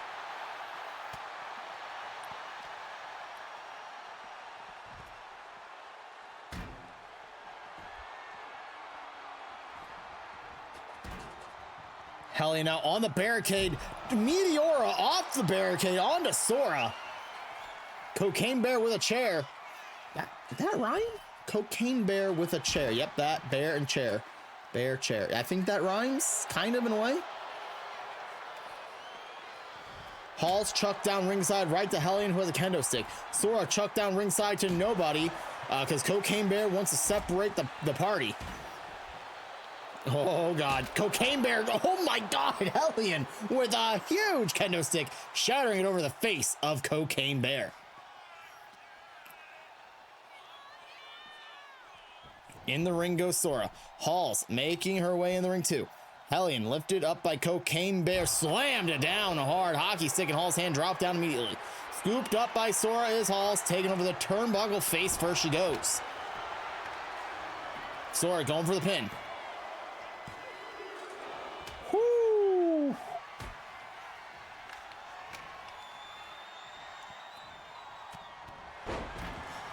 Hellion knocking down Halls. Sora being dragged by Cocaine Bear in the corner. Oh my, wait. Hellion just stole the I love you from Halls. She just told Halls I love you with Halls' own I love you. Oh my God, Hellion with a Hall. Oh, the referee's out cold. The referee got knocked out.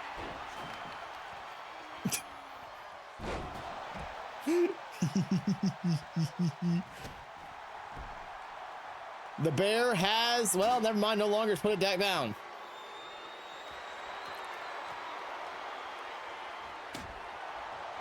Hockey stick in the hand of Sora. Oh, and into the back of Halls. Halls is trying to do what she can do. Headbutt by Sora, knocking down Halls.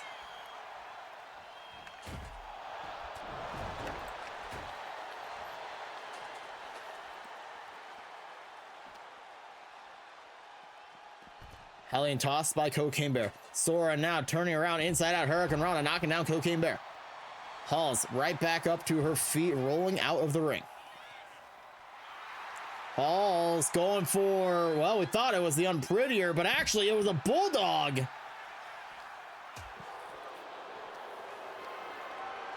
Cocaine Bear tried to take Halls for a ride. Halls reverse DDT on the bear. Hellion chucking Sora up, not really far, but we thought it was going to be far, but nonetheless, here we are. Here we are, here we are.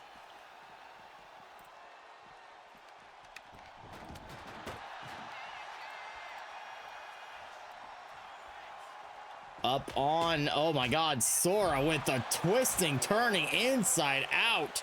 Oh, and a bear bomb by Cocaine Bear. Hellion, center of the ring. Oh, and Halls saving it, and Hellion kick out just in nick of time. Cocaine Bear in the corner. Sora nailing Hellion with a massive knee. Slap across the chest. Cocaine Bear. Uh-oh. Sora is gonna feel Sora in the morning after a big bear bomb. Oh, Sora just saved himself, kicking out at just barely not 3. In the corner goes Cocaine Bear. Halls has the hockey stick in hand. And shattered the hockey stick onto Cocaine Bear. Halls, oh God, oh, what the hell did Halls does a guillotine on the bear. Hellion breaking it up with a drop kick. Sora sliding those steel steps into the ring. Hellion nicely done with a leg sweep. Big knee onto Cocaine Bear by Sora. Hellion now going for that backbreaker again. Oh, package breaker. Where's Sora? Is Sora stealing with the bear? Sora stealing with the bear. Hellion steals it.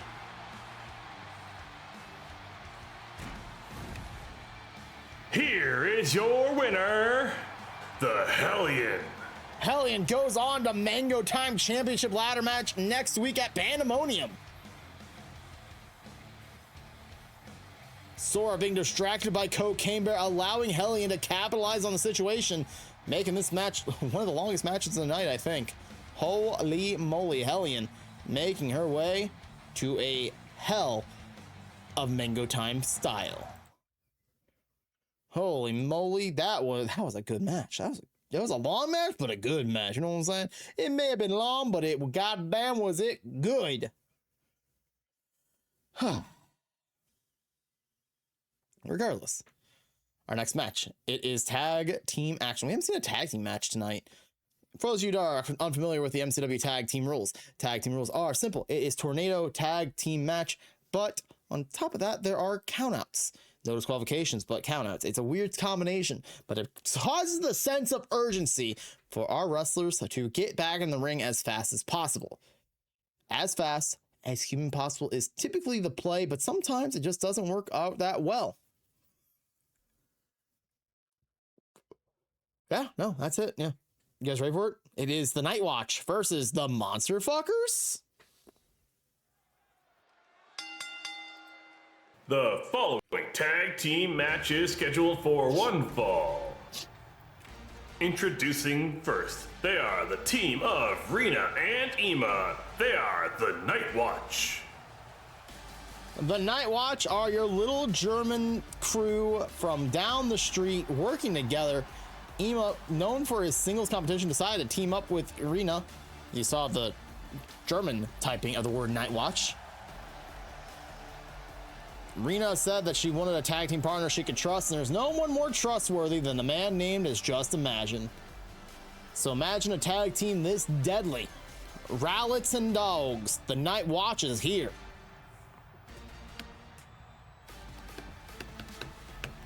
Last week, as you guys saw, they, not last week, it was 2 weeks ago? Yeah, it was last week. 2 weeks ago. Regardless of when it was, they beat both Hatch and Catch and the Great Minds to earn this opportunity to be in the Fatal 4-Way at Pandemonium next week. But tonight, they got to face off against another tag team that's in that same Fatal 4-Way match, the Monster Fuckers. friendly competition for our tag team division as they get ready to go to war for a shot to get to Mango Palooza.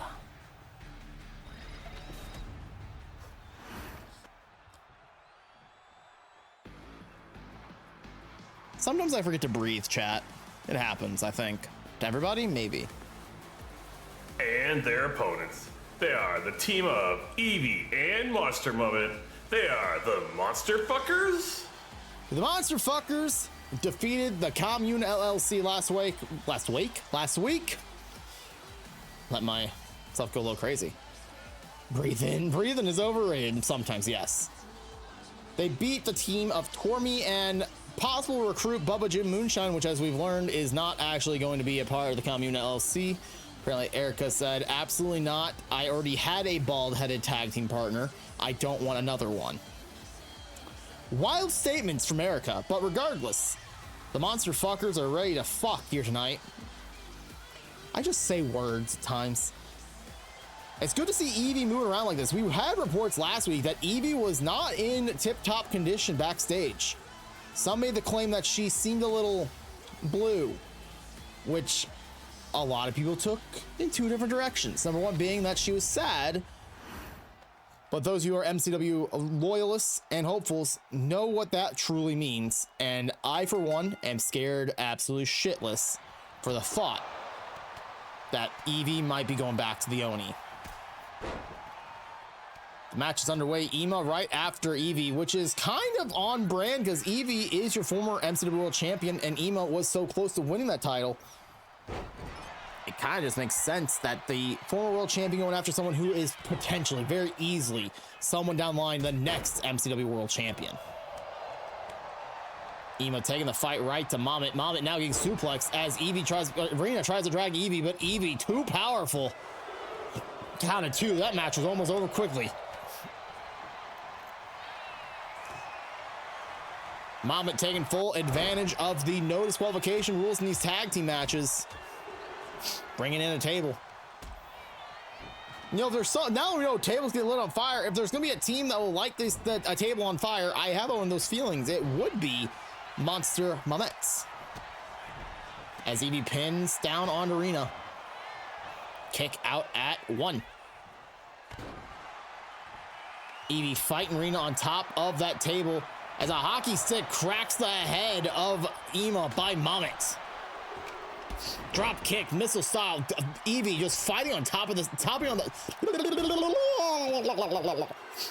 on the backside of this table.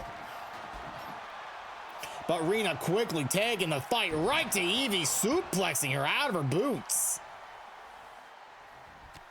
Nicely done by Rena. Nicely done with a standing moonsault. And Rena taking the fight to Eevee, making sure she couldn't break up the pin. Only a 1 count, though, by Monster Moment on Ema. Well, Ema on Monster Moment.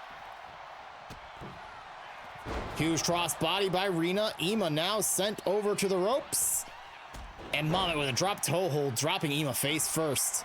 And now walking on his back. Someone who has back problems. I actually feel really jealous of Ema right now as Moment walked gingerly across his back.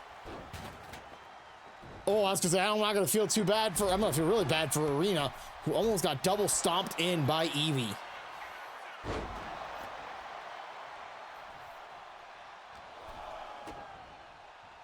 Rena dropping a DDT onto Moment. Eevee now taking the fight right to Ema on the outside, dropping the axe handle, knocking him down hard. Arm drag by Moment. Eevee now going underneath the ring. Referee up to the count 2. Another table is brought into play and just tossed off to the side a little bit.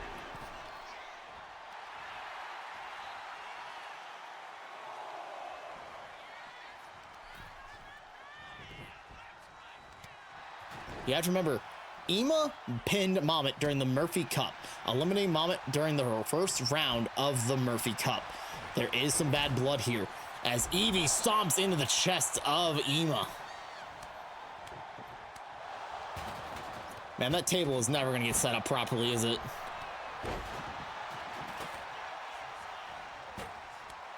Slap at the back of the head. Moment getting lifted up by, oh, Moment just keeps slapping people in the back of the head, but getting hit with a crossbody by Rena. Rena also bumped into Ema. Ema bounced back. Nicely placed chop block by Rena, knocking down Evie.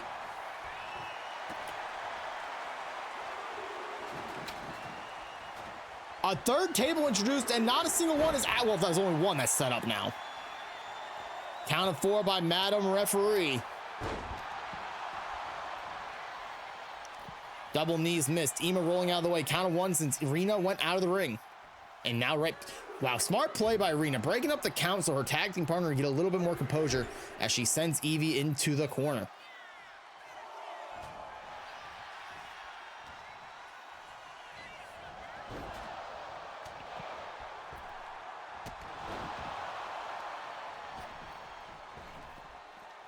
Count broken up again by Rena.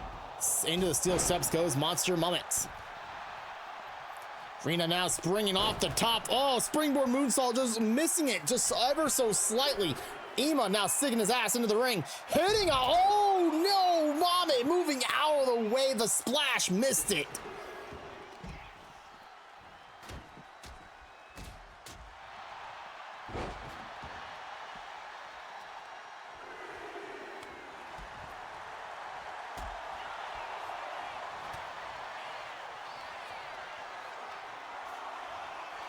Count of 5.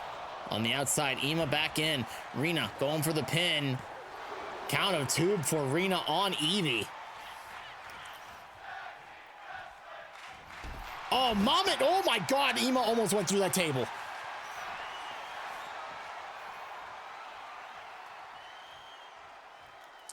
Rena chasing down Mommet on the other side with a kendo stick. Slapped out of her hand. Ema going underneath the ring for a chair. Ooh, Ema trying to chuck that steel chair at Mommet. Well, Ema getting out of the way quickly. The monster fuckers are on parole on the outside. Oh, God. Super kick to Mommet. Mommet didn't even flinch. She got shook a little bit, but look at this. Scooping him up, slamming him down hard into her shoulder. His shoulder into her knee. And there's the twisted Mommet off the top rope. Count of 7 on the outside. Mommet not able to get the 3.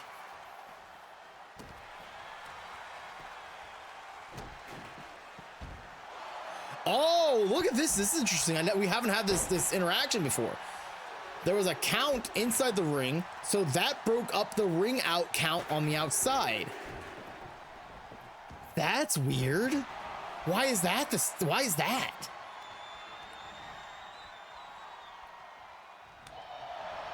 Huh. I've never had that interaction before.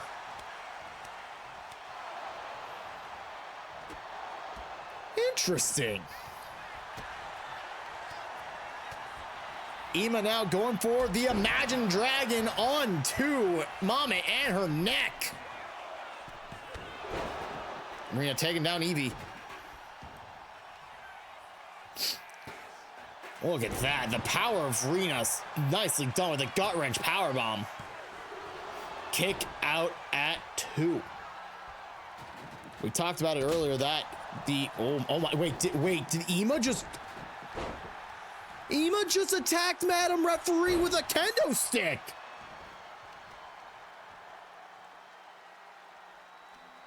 I was about to talk the good graces of Ema and Rena after winning last week at EGW, beating the Streaming Falcon and Yogi Ice Bar to advance in that tournament at the EGW World Tag Team titles. But now, I don't know, this man's gone possessed. He's just attacking everybody in his path.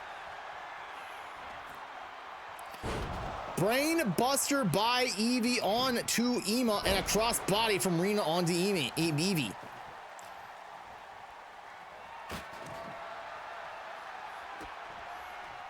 Ema might be dead. Evie might just killed Ema.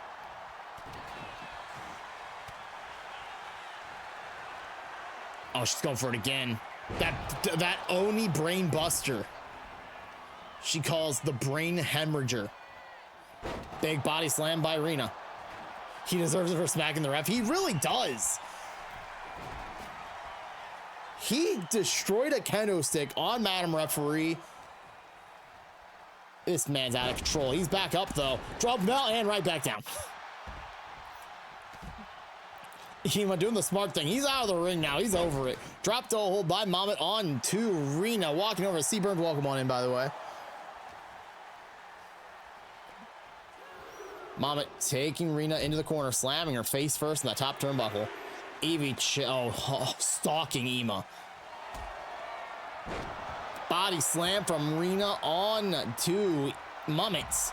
A big power bomb by Evie. Another body slam from Rina onto Mummet. Into the ring goes Ema. Rina is in trouble if Evie can get past Mummet. Well, oh my God! Hitting that leg drop across the back of the neck of Mummet.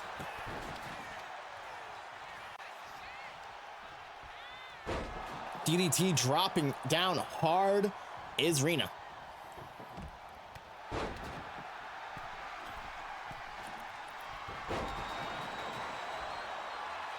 Oh, I thought Evie was about to suplex Ema through that table. Evie breaking up the count on the outside. Sling blade onto Rina, knocking her down. Mummet chucking Ema into the corner. This is arguably where Mummet might be one of the most deadly.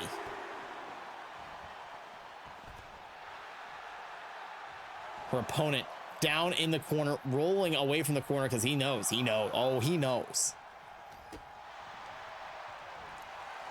Oh, well. Ema now lifting up Mummet for a nicely done package.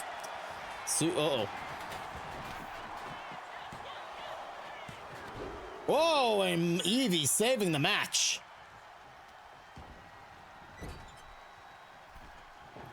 Table being picked back up by Evie. Evie, oh my God, the referee is down again. Oh my God. We gotta pay a lot of medical bills for Madam Referee, don't we? She has been abused in this match primarily.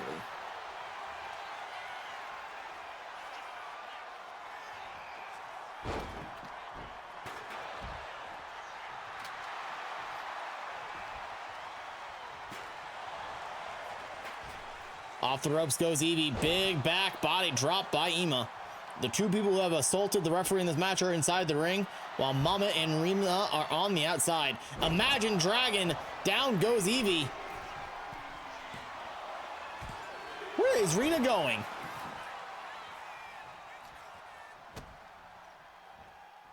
Sunset flip power bomb by Mummet onto Ema. And Rina trying over a huge clothesline, but Mummet ready for it.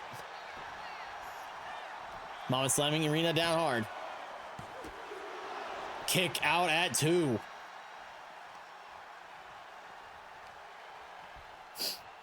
Mummet lifting up Rina, midsection kick, punch overhand. Ema fighting off Evie on the outside. Ema in. Rina is... Oh, well, Ema's standing in the way of Rina. This is clever. This is smart. Protect your tag team partner. Twisted Mummet off the top rope. That might be it. Evie just keeping Ema at bay. Oh, that's so devious of Evie. Evie kept Ema locked down. The monster fuckers picking up a huge win. Here are your winners. They are the Monster Fuckers. The Monster Fuckers doing an absolute tremendous job at keeping their opponents locked down and deliberately kept away from breaking up that pin. GG's to Mummet and Evie. Whew.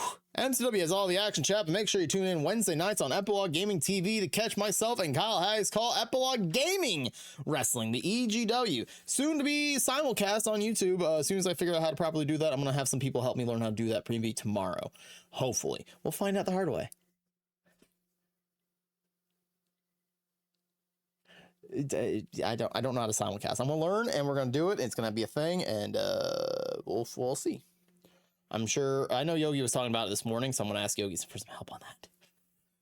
Regardless, and everything in between, our next match is a singles match. It's AKG versus Mr. Murr. Two people are in the six-pack challenge at Pandemonium.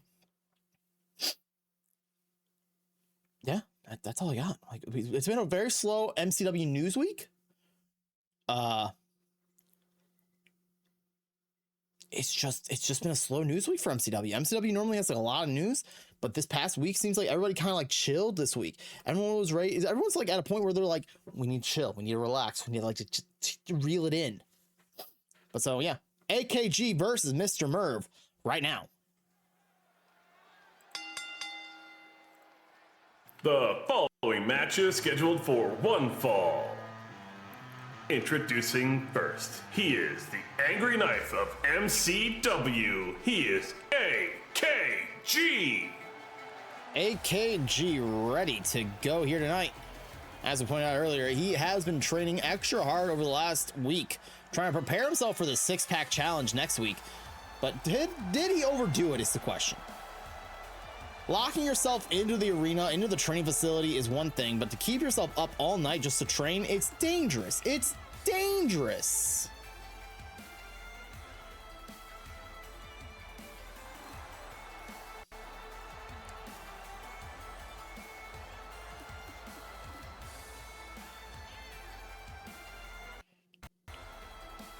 I didn't like that. I really didn't like that.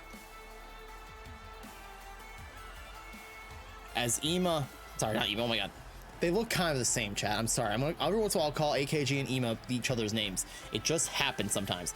AKG, full of energy, it seems like. Even though he was up all night last night training, learning how to do what he's got to do to get the victory here tonight. He is in a determined state to do what he's got to do and get a victory here tonight against Mr. Merv. It may or may not be impossible, but it just comes down to those one things where it's like he's tired, he's been working, he's training. AKG's trying to finally get to the top of the mountain that he's been trying to get to for years at this point. But can he capitalize?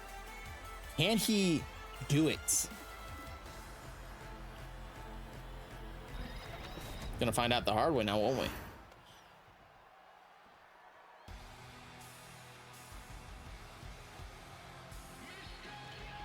And his opponent, representing the G-Spot, he is Mr. Merv. As reported earlier, the G-Spot seeming very shaky as it is, not really making contact with one another, himself and G-Man all week long, even though they passed each other in the hallways multiple times. He still represents the G-Spot. He is G-Spot through and through. He is an alien nonetheless, and he is focused. He is locked in.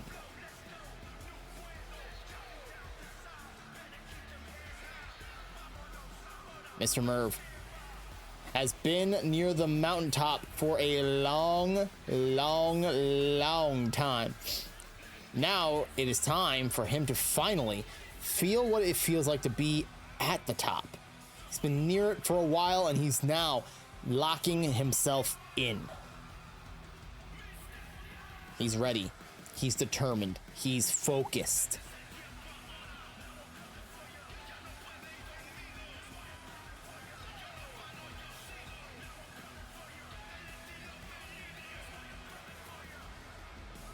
Will the shadow of the G-Spot overdo? I don't know what words I'm using here. This is gonna be one of those matches where it's actually gonna be a top tier match, and I am scared it might actually be, should have been in the main event. These two are top tier athletes. They both belong in the main event scene, and they proved it time in and time out. Merv versus AKG is that top quality match that a lot of people do want to see in professional wrestling. And it's going to be very much a barn burner of a match. What is this? What is this wide view? What is that? What was that wide view for? The bell is rung. AKG out of the corner quick, going for a drop kick. Merv scouting it, just sidestepping him quickly. Whoa, a really cool guy. Whoa, a really cool monster mama who just won her match earlier. Literally last match. Teehee. Hope you're good, Mommet. Unless you're at work, then I hope you're having a horrible, awful day, and every customer you... Oh, wait, no, you did. You won your match last match. Yes.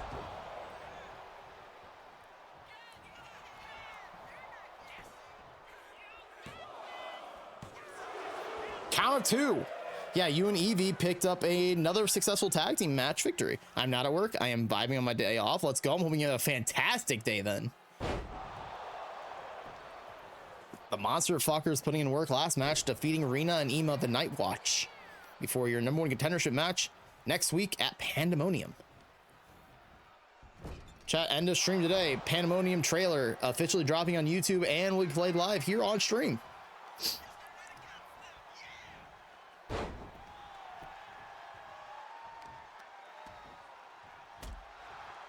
Trailer, teaser, whatever you want to actually call it. AKG dropping a kick right in the spine of Mr. Merv and now sliding out of the ring. AKG picked up a hockey stick and threw it down. Wait, okay, what just happened? Why did we pick up a hockey stick? What is going on?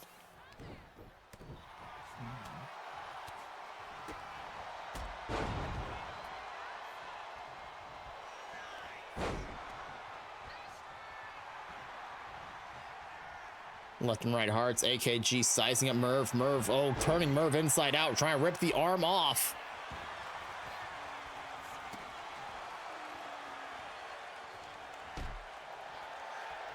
Kicking AKG back. Hearts to you too, Mummet. You know I loves you forever. Nicely done. Run up moonsault by Mr. Merv, placing perfectly down onto AKG. Here we go. The slaps versus the slaps. It's the slap off of the century. Whoa. Oh! AKG is just trying to get disqualified, it looks like.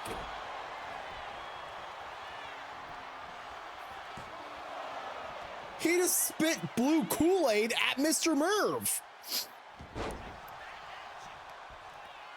Mr. Merv getting out of the way of it quickly before he got blinded by that blue Kool-Aid.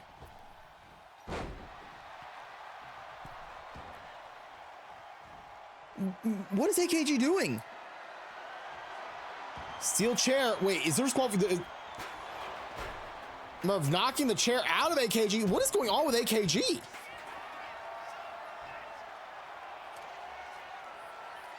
Merv putting in a camel clutch. AKG fighting out of it. Slipping and sliding, twisting, throwing Merv down hard. Hell yeah, Panera's awesome, dude. Merv now put in the corner. Face first. AKG turning him around.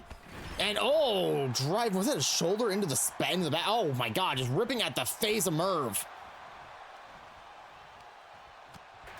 Madam referee not ejecting that steel chair from the ring. So I don't know if there's qualifications or not. What is happening? AKG launching Mr. Merv up and over the top rope. Only for Merv. The hell? Merv now double underhook onto the arms. Oh God! Unidentified driver. AKG gonna feel that one in the morning. His neck and head just felt a recoil like nobody's recoiled before. Nice. Sandwiches from Panera are amazing. Bread bowls also amazing, but sandwiches are so dope. Moonsault off the springboard. Merv keeping AKG down. Merv now with the, oh no. Well, we're gonna find out. All right, disqualifications are off. Okay, Merv is snapped. Merv has officially snapped. Oh my God, 3 steel chair shots right to the sternum of AKG.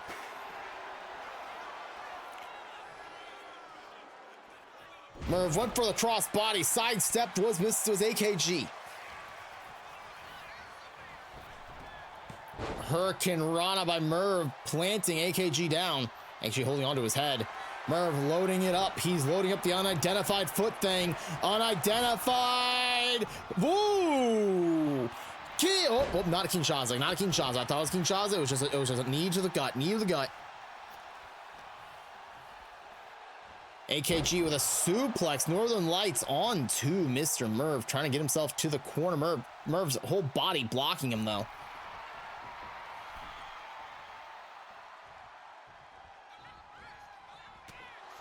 Oh my God, that knee. Oh, that knee from Merv nailed AKG like this.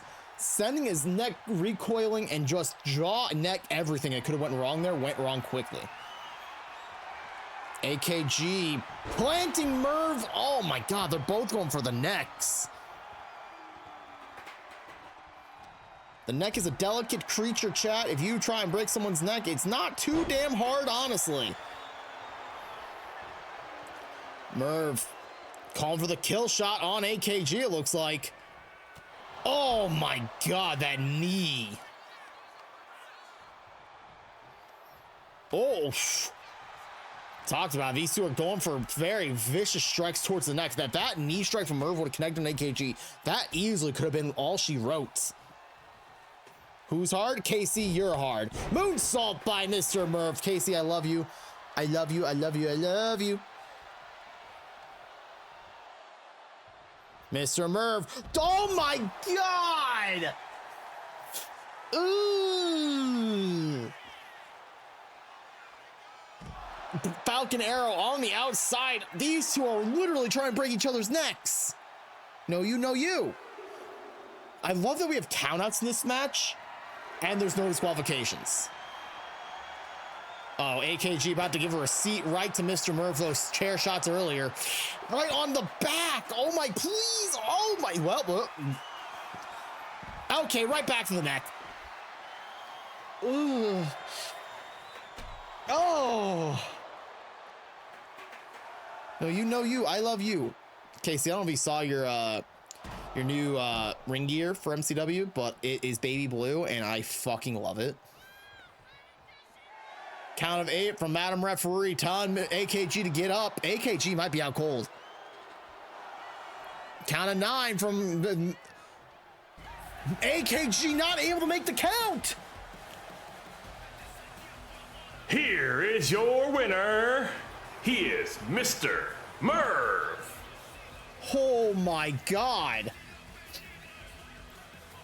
I'm in a way glad that match ended like that, because if these two kept hitting each other in the neck area, might have ruined Pandemonium's six-pack challenge finale. Do we background music? Background music is playing, yeah. All right, chat, we gotta go take an ad break. It's gonna be our final ad break of the day, so please sit tight and relax for that. When we come back, it will be champion versus champion, Azure versus Jinja, in a champion versus champion match. Hopefully, I don't know, qualifications. This has been a weird night where the qualifications have kind of just been thrown out of the book, and I'm so confused. I'll be right back. Ads are gonna play in just a moment. And I feel a little bad about sacrificing the far-fetched here. Get out of the far-fetched! Please.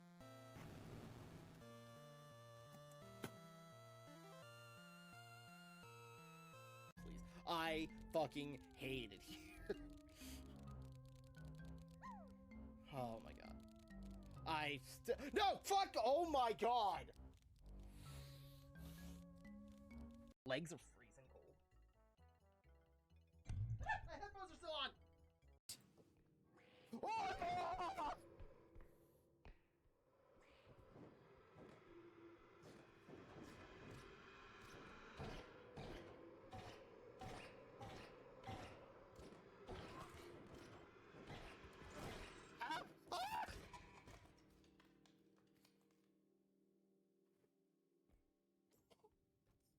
Are you good?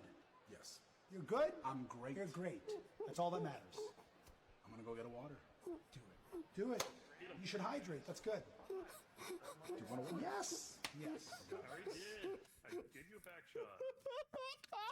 It's alien. It didn't work like that.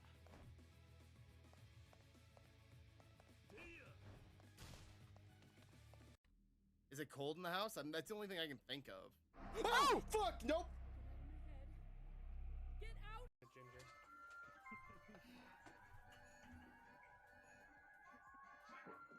Oh my God, I'm dead. Fuck, I fucked up. I fucked up. Out of my chair! What's Yeah, I was like, how'd you mess up? When you're ready to play, press the A button to get started. Nick, I hate you so much. I don't like the fucking snoot keeps falling down. Mom, Mama, you're a mom? Is this what it feels like? I'm distracted, but what else is new? Have you practiced your pony maze? Is that even a question? Are you here? Oh. Are you here? Where are you? Yeah, I'm here. How old How are are you? Damn it, Connor. She was in here. Excuse me? Excuse me? Dinner time! I hope you're not allergic to fish! You allergic to fish, Erica? Come back here! You allergic to fish? What are you doing to her?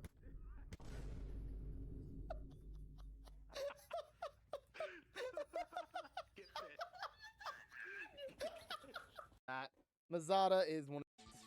No. Now.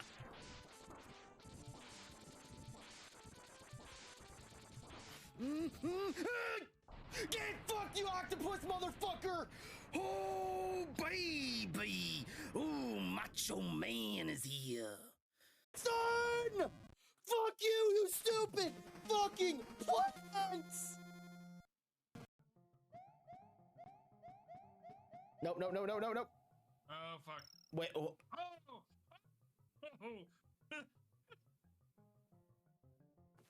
Okay. Zach, turn around, Zach!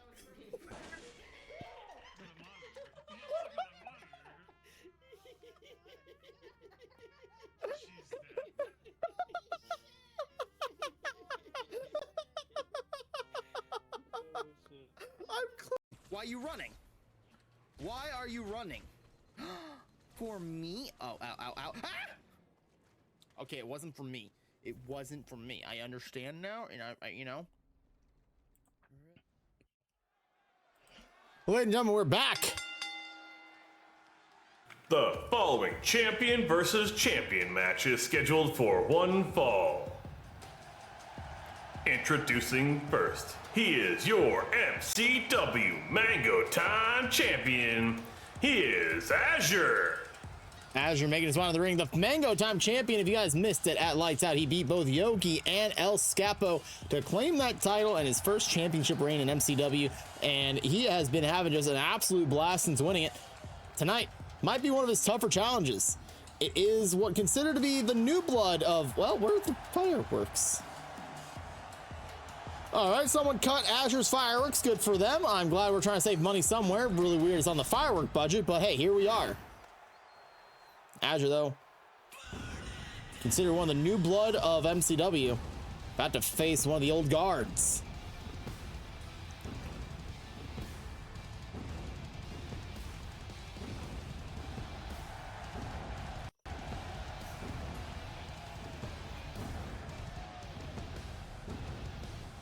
And his opponent, he is your MCW Multimedia Champion. He is Jinja. Jinja, as most people know, is trained by Seth Rollins in the way of burning it down and questionable fashion choices. Those sunglasses are a crime against humanity, chat. But Jinja has proved that he has done many things in his MCW career. I think I'm having a stroke, chat. My bad. In his MCW career, he's been a former champion of the bearded variety, former Twitch champion, now current reigning multimedia champion. As we know, at Mango Palooza, it will be unified with multiple other titles. And this upcoming next week, he will be having an open challenge for that title at Pandemonium.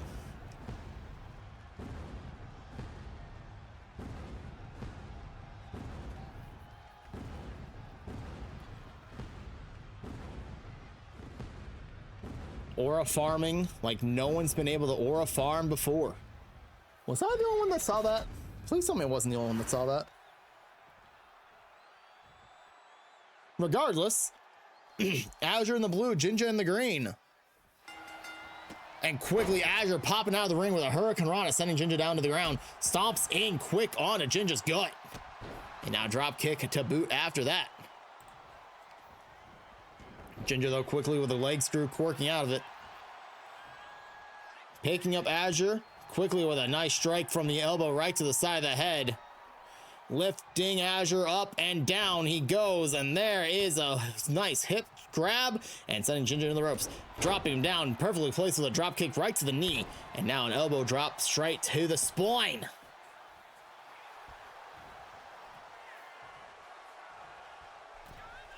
Azure now flying through the air, Hurricane Rana sending Ginger to the center of the ring, stomping on his arm apparently. I thought he stepped on the midsection, but apparently he stepped in on the arm.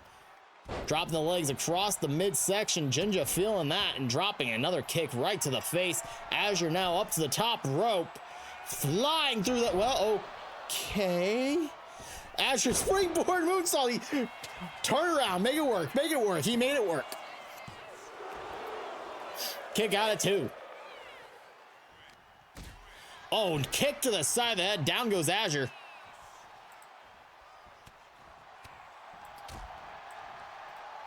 Ginger now rolling Azure around. Super kick square on the nose. Knocking him back, and he back fell hard. Another kick to the side of the head. Azure is in a bad spot. If Ginger's about to spring into the ring. Whoa, went for the knee. Azure sidestepping it, perfectly done. Azure goes off the ropes. Ginger drops down. Now a leapfrog. Azure, what, okay. Azure, champion versus champion, chat. They're the two of the best competitors in all of MCW. Doing some of the weirdest shit on the planet. Kick out at 1. Springboard moonsault, missing it wildly after a nice roll out of the way by Ginger. Stomping in on the back, keeping the focus tight. Off the ropes he goes, and a nice blockbuster from a seated position. Seated position? Seated position. Again, I might be having a stroke. Azure taking the fight right back to him. Off the ropes goes Ginger, and Sling blood. How on earth what is happening in this match already? See, outside our competitors go. Nicely done. DDT to the ankle of Azure.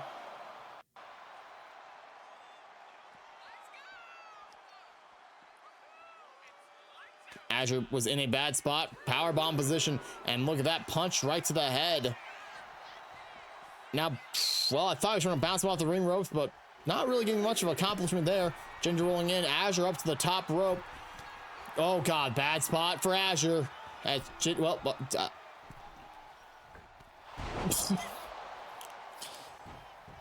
Two of the top competitors in MCW, and we have that kind of stuff happening. Azure going face first into Ginger's groin and midsection. Sizing up Ginger, springing off the ropes. Huge cross body by Azure.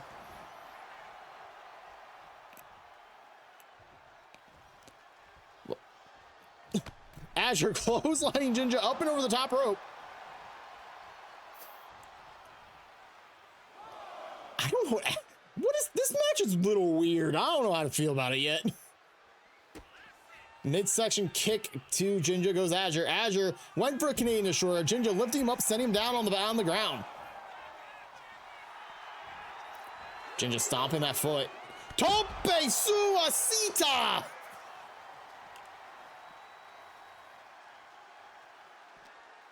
Holy moly, guacamole, chat.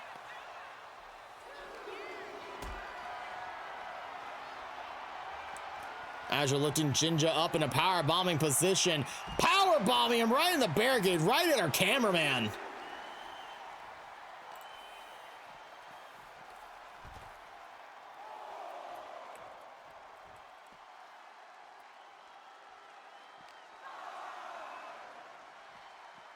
Azure sending Ginger inside the ring, knowing he can't get a victory on the outside, has to get it on the inside.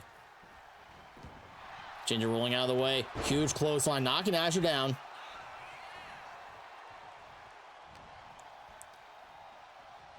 Both are on a vertical position. Ginger dragging him in the corner, slamming a face first in that top turnbuckle. Uh-oh. Azure in a bad spot. This is a buckle bomb. Oh, spine first into that top turnbuckle. Kick out of 2. That buckle bomb's so deadly every time. Oh, Azure about to feel the wrath of the stomp. What a stomp in by Jinja on Azure. Kick out at 2.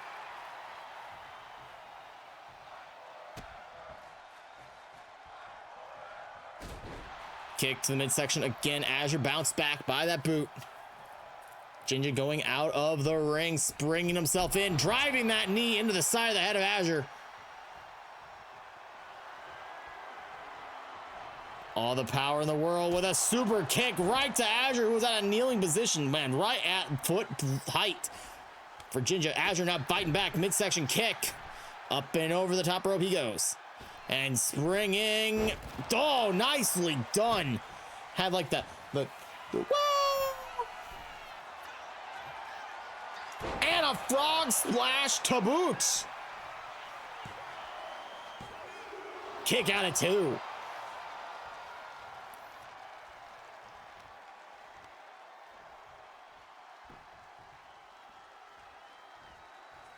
Well, but Azure just lost a head of steam all of a sudden, it seems like. Oh my god, that was a stiff kick. Dropping down feet first in the grundle and midsection of Jinja. Jinja rolling out of the way. Locking it up with Azure, sending him into the ropes.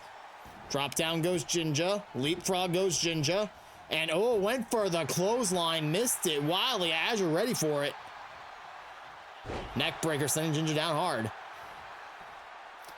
Nice leg drop by Azure, building up his own steam. And now maybe a super winding him up. I'm confusioned.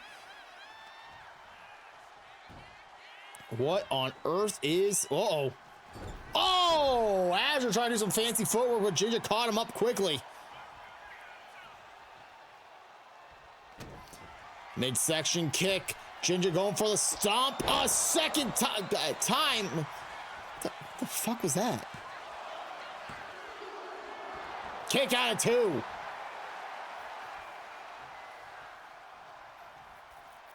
Getting word there are some weird visual glitches in our broadcast right now. Backstage, our tech crew is checking in on it.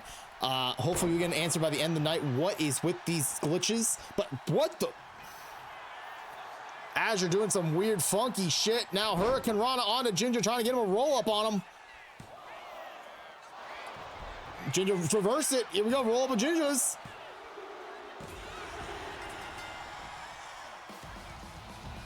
Two weeks in a row we got that kind of a pin finish. Here is We your haven't had that winner, ever happen. All of a sudden, 2 times. Jinja. What? What is going? I'm so confused. This match was so weird, so strange. What are these? Okay, we need somebody on it right now. What is with these visual glitches?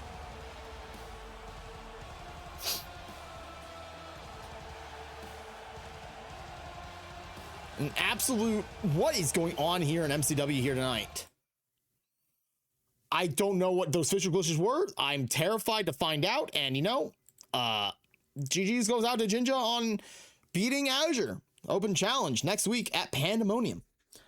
But right now, we're going to our main event. It is trios action. It is Baconic and the First Person Duders versus Dogma. I'm ready to go right into it. I'm not going to lie to you. I'm ready. If y'all ready, I'm ready. The following trios match is scheduled for It one was blowing your fall guys' and eardrums is out. your main event of the evening. I can't hear it. Why can't I hear it? Why can you guys hear it? Introducing first, the team of JC Nolan, the right-hand man LaRue, and Dark Siren. They are Dogma. I'm so sorry to anybody who's lurking and did not mean to blow your eardrums out. My apologies. Weird things are happening in MCW right now after weird visual glitches, weird audio glitches. Everything's going awful at the moment. I don't know what is happening. MCW's falling apart.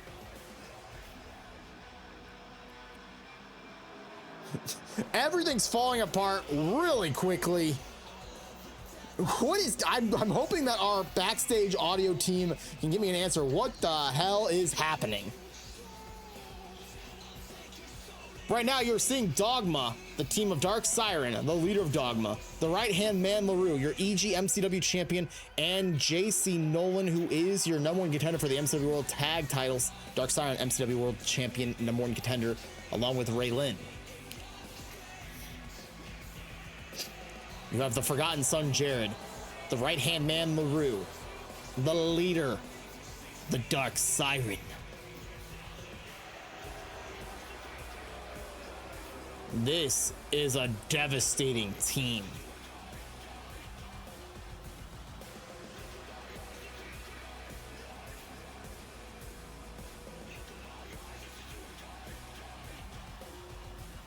I wish I had a better answer for what the heck happened over the last handful, like 5 minutes of the visual glitches, the audio messing up. I don't know what's happening here. And their opponents. First, she is your MCW World Champion. She is more than iconic. She's Baconic. Baconic, your MCW World Champion, after defeating KC and Ema at Lights Out, definitively making her mark in MCW history as she's like the 8th or 9th MCW World Champion at this point. Yeah, remember it was Kiwi, Evie, Nick, Neok, Race. No, Neok, Nick, Race, Nick, KC, Evie, KC. Raven was in there at some point. Sorry, Ray Lynn now. She's the 11th ever MCW World Champion. 11th ever MCW World Champion. I have my cheat sheet somewhere in my notes. Somewhere deep inside my notes, there is a list of every single champion and the exact order they are, but I have to find it in my notes, and God knows where in my notes that actually is.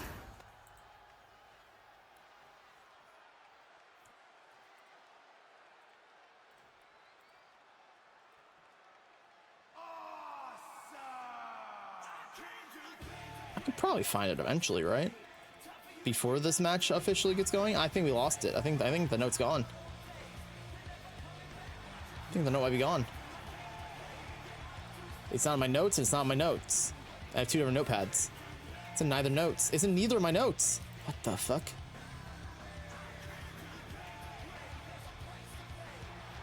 Regardless, there is the Duders. Mayor, Sheriff,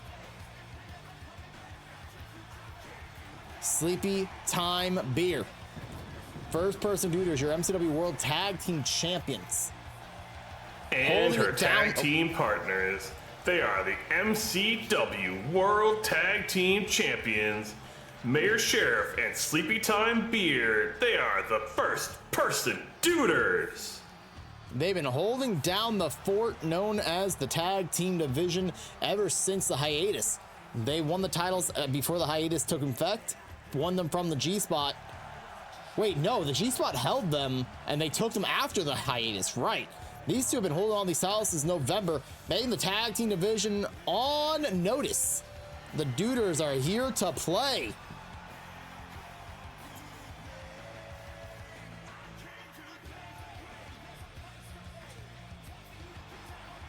Now, unlike our tag team matches, trio matches do not have countouts. There is just absolute war happening in this match here tonight.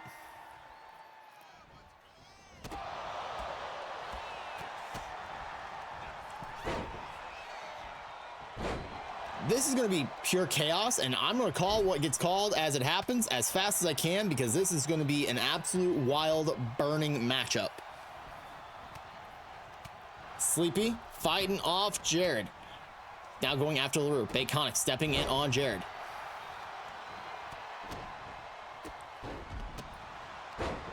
Checking to see how far away it is from my drive. It's going to be 38 minutes, so we should be fine to finish out the show properly, chat. I'm going to literally go from stream straight to driving, though, is the main thing, though. So I'm going to like finish stream and go to the bathroom and get ready to go as fast as I can. Dark Siren superplexing Baconic. Drop kick by Jared on the Sleepy. Big boot to Dark Siren by Mayor, now locking it up with LaRue. Sleepy now scooping up Jared, body slamming him. Baconic, huge crossbody onto Dark Siren. Absolutely perfectly done. LaRue taking the fight directly to Sleepy. Sleepy keeping the fight alive. Mayer bringing in a table. There's a lot happening here. Mayer Sheriff bringing in a table is actually criminal. Criminal.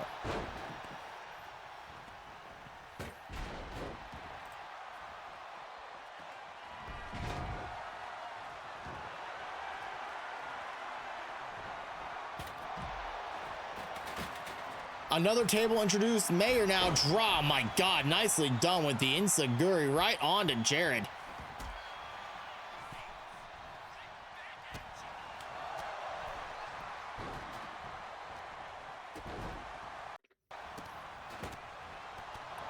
Fight right to Jared. Sleepy punching Jared down hard. Now Dark Siren has Mayer in a bad spot. Crotch dropped onto Mayer. And now look out. I thought the referee got knocked out again. I was thoroughly worried for a minute. Oh no, LaRue sidestepping in midsection. Kicked by LaRue. Baconic has LaRue on the ropes, sending him off the ropes. And well, all right. You're our world champion. Please do not.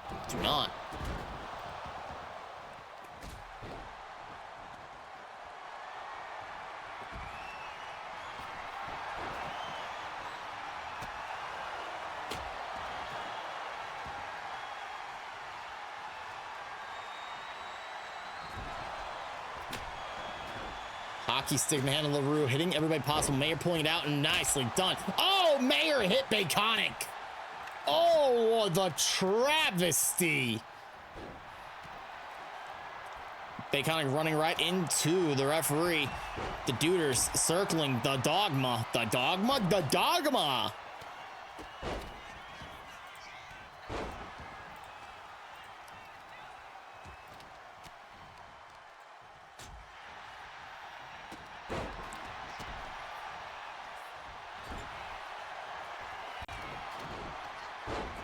Nicely done by Baconic, flipping up and over.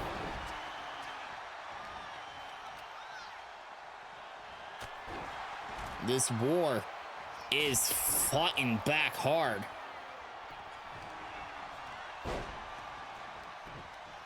These two teams, to both trios, sending a war of wars.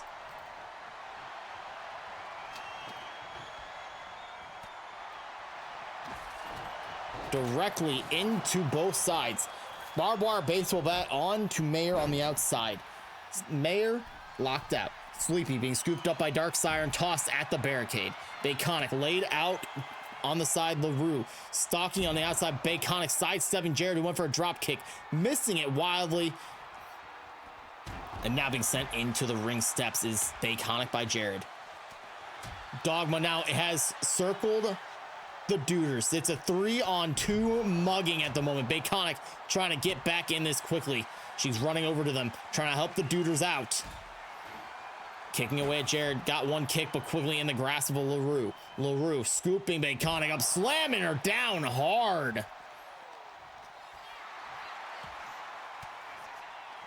Jared breaking the neck of Sleepy. Oh. Mayer rolling up Dark Siren inside the ring.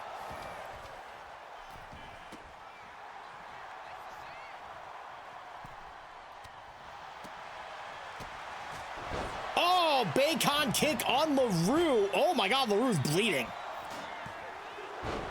Kick out of two by LaRue. Drop kick. Well, missed it on Jared. I think she just missed everything entirely. Jared turning Mayer inside out with that one.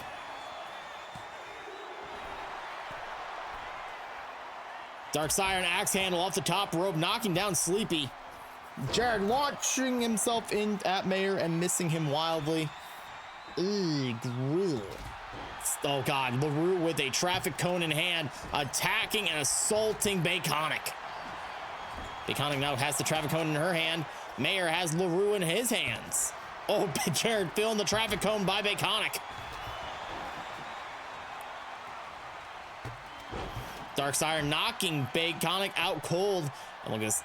Mayor lining up LaRue for a super duper kick. Dark Siren with the Siren's call. LaRue rolling up Mayor. Oh my God. In unison, the Duders kick out of the pinning predicament.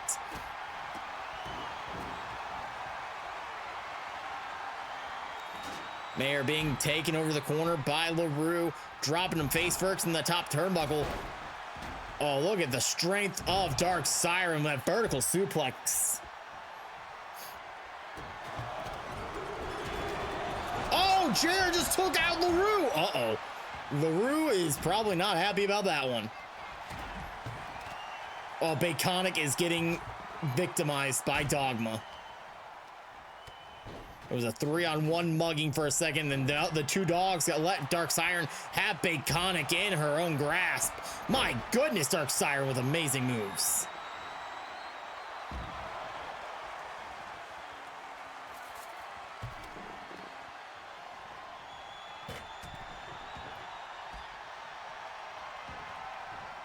LaRue setting up the table. Jared knocking down the table. He's picking up the table to set up the table.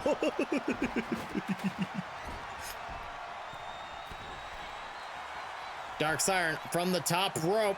Elbow drop right to Sleepy's chest. Mayor knocked down. That table's getting beaten up and brutalized. Mayor rolling up Jared.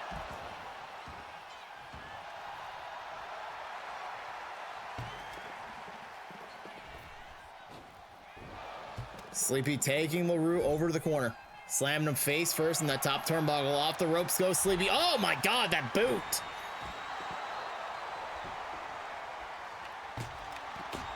Kendo stick shot cracked across that Sleepy. Dark Siren just staying on him.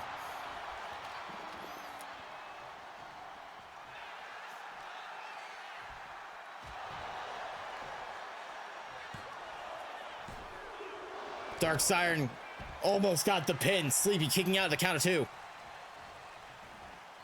Mayor reversing a suplex opportunity by LaRue, shifting his hips and knocking him out with a crossbody. Mayor now with Dark Siren in hand, body slam. Jared being lifted up by Baconic and dropping the axe handle onto his back.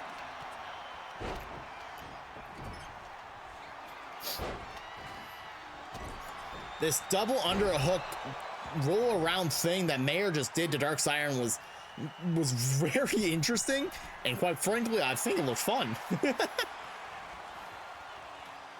Sleepy off the middle rope, Mayor off the top rope. Wait, I got it backwards. Sleepy off the top rope, Mayor off the middle rope. Baconic right after LaRue, and that's a famouser.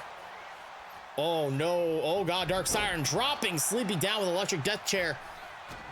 Mayor hugely done. Oh, Baconic was getting a little too extreme. Oh, the referee's out. What happened, Madam Referee? Dude, we're gonna have to give Madam Referee like a vacation after this week. This week's been a brutalizing week for her. Jared dropping down a DDT onto Sleepy. Maybe after we need her for Pandemonium. We have to have her for Pandemonium. Like, there's no doubt in my mind we need her. And Jeremy hasn't been here all week, all night. So I think Jeremy needs to definitely show up to work next week or he's fired. Jared leveled by Sleepy after a slingshot by Mayor. Baconic rolling in a table. Where's LaRue? Oh, hey, there's LaRue. Hurricane Rana by Mayor, knocking him down. Sleepy with a nice tope suicida jump out of the ring onto Jared. Either Sleepy or Jared is bleeding profusely. There is blood pooling on the ground. Pile driver by Sleepy onto LaRue. Dark Siren lifted up by Mayor. Mayor taking the fight directly to her. These kicks galore, showing off his Levi jeans, chat. Making bacon pancakes was Baconic, dropping Jared on the outside. Dark Siren getting lifted up by Mayor. 2 count by Sleepy on LaRue. Dark Siren is just absolutely getting just taken for a ride. And a nice axe handled by Baconic. Baconic taking a bacon kick right to LaRue's head. Madam Referee, what all right.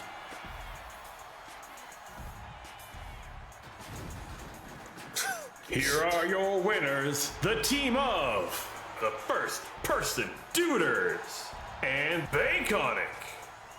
What an absolute way to win here tonight. If the Duders and Baconic pull that off next week, they will still be your world champions. Oh my god, they look beaten up. They look rough. Ladies and gentlemen, that was MCW Live for this week. But before we do that, you guys ready for the MCW Pandemonium teaser trailer thing? Because I'm ready. Let's do it.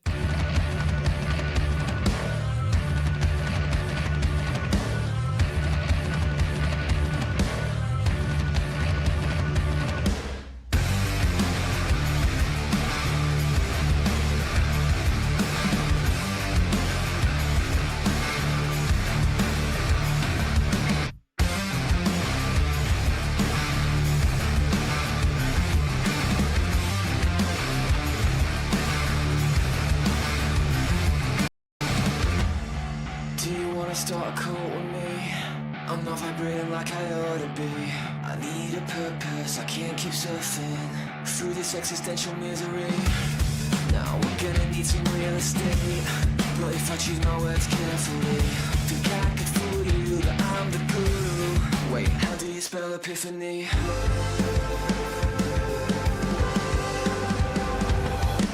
Before the truth will set you free, piss you off before you find a place to be.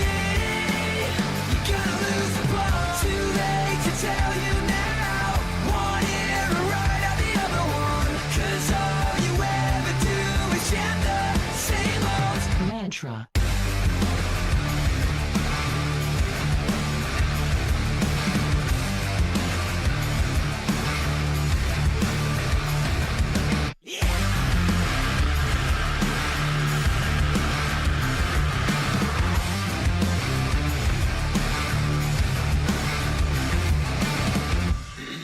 Could I have your attention, please?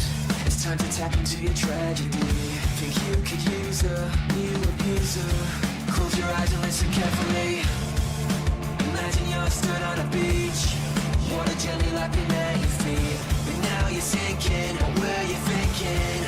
That's all the time we have this week. Before the truth will set you free, it'll piss you off before you find a place to be.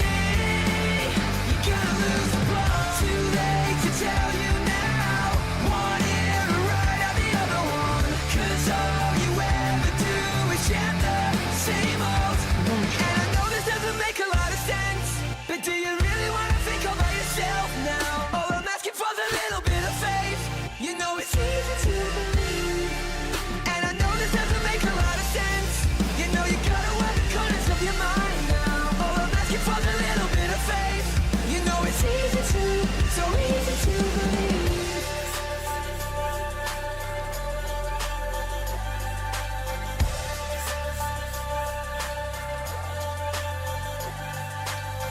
Before the truth will set you free, it'll piss you off before you find a place to be. You're gonna lose the plot. Before the truth will set you free, it'll piss you off before you find a. Ladies and gentlemen, that was MCW for the week. Let's get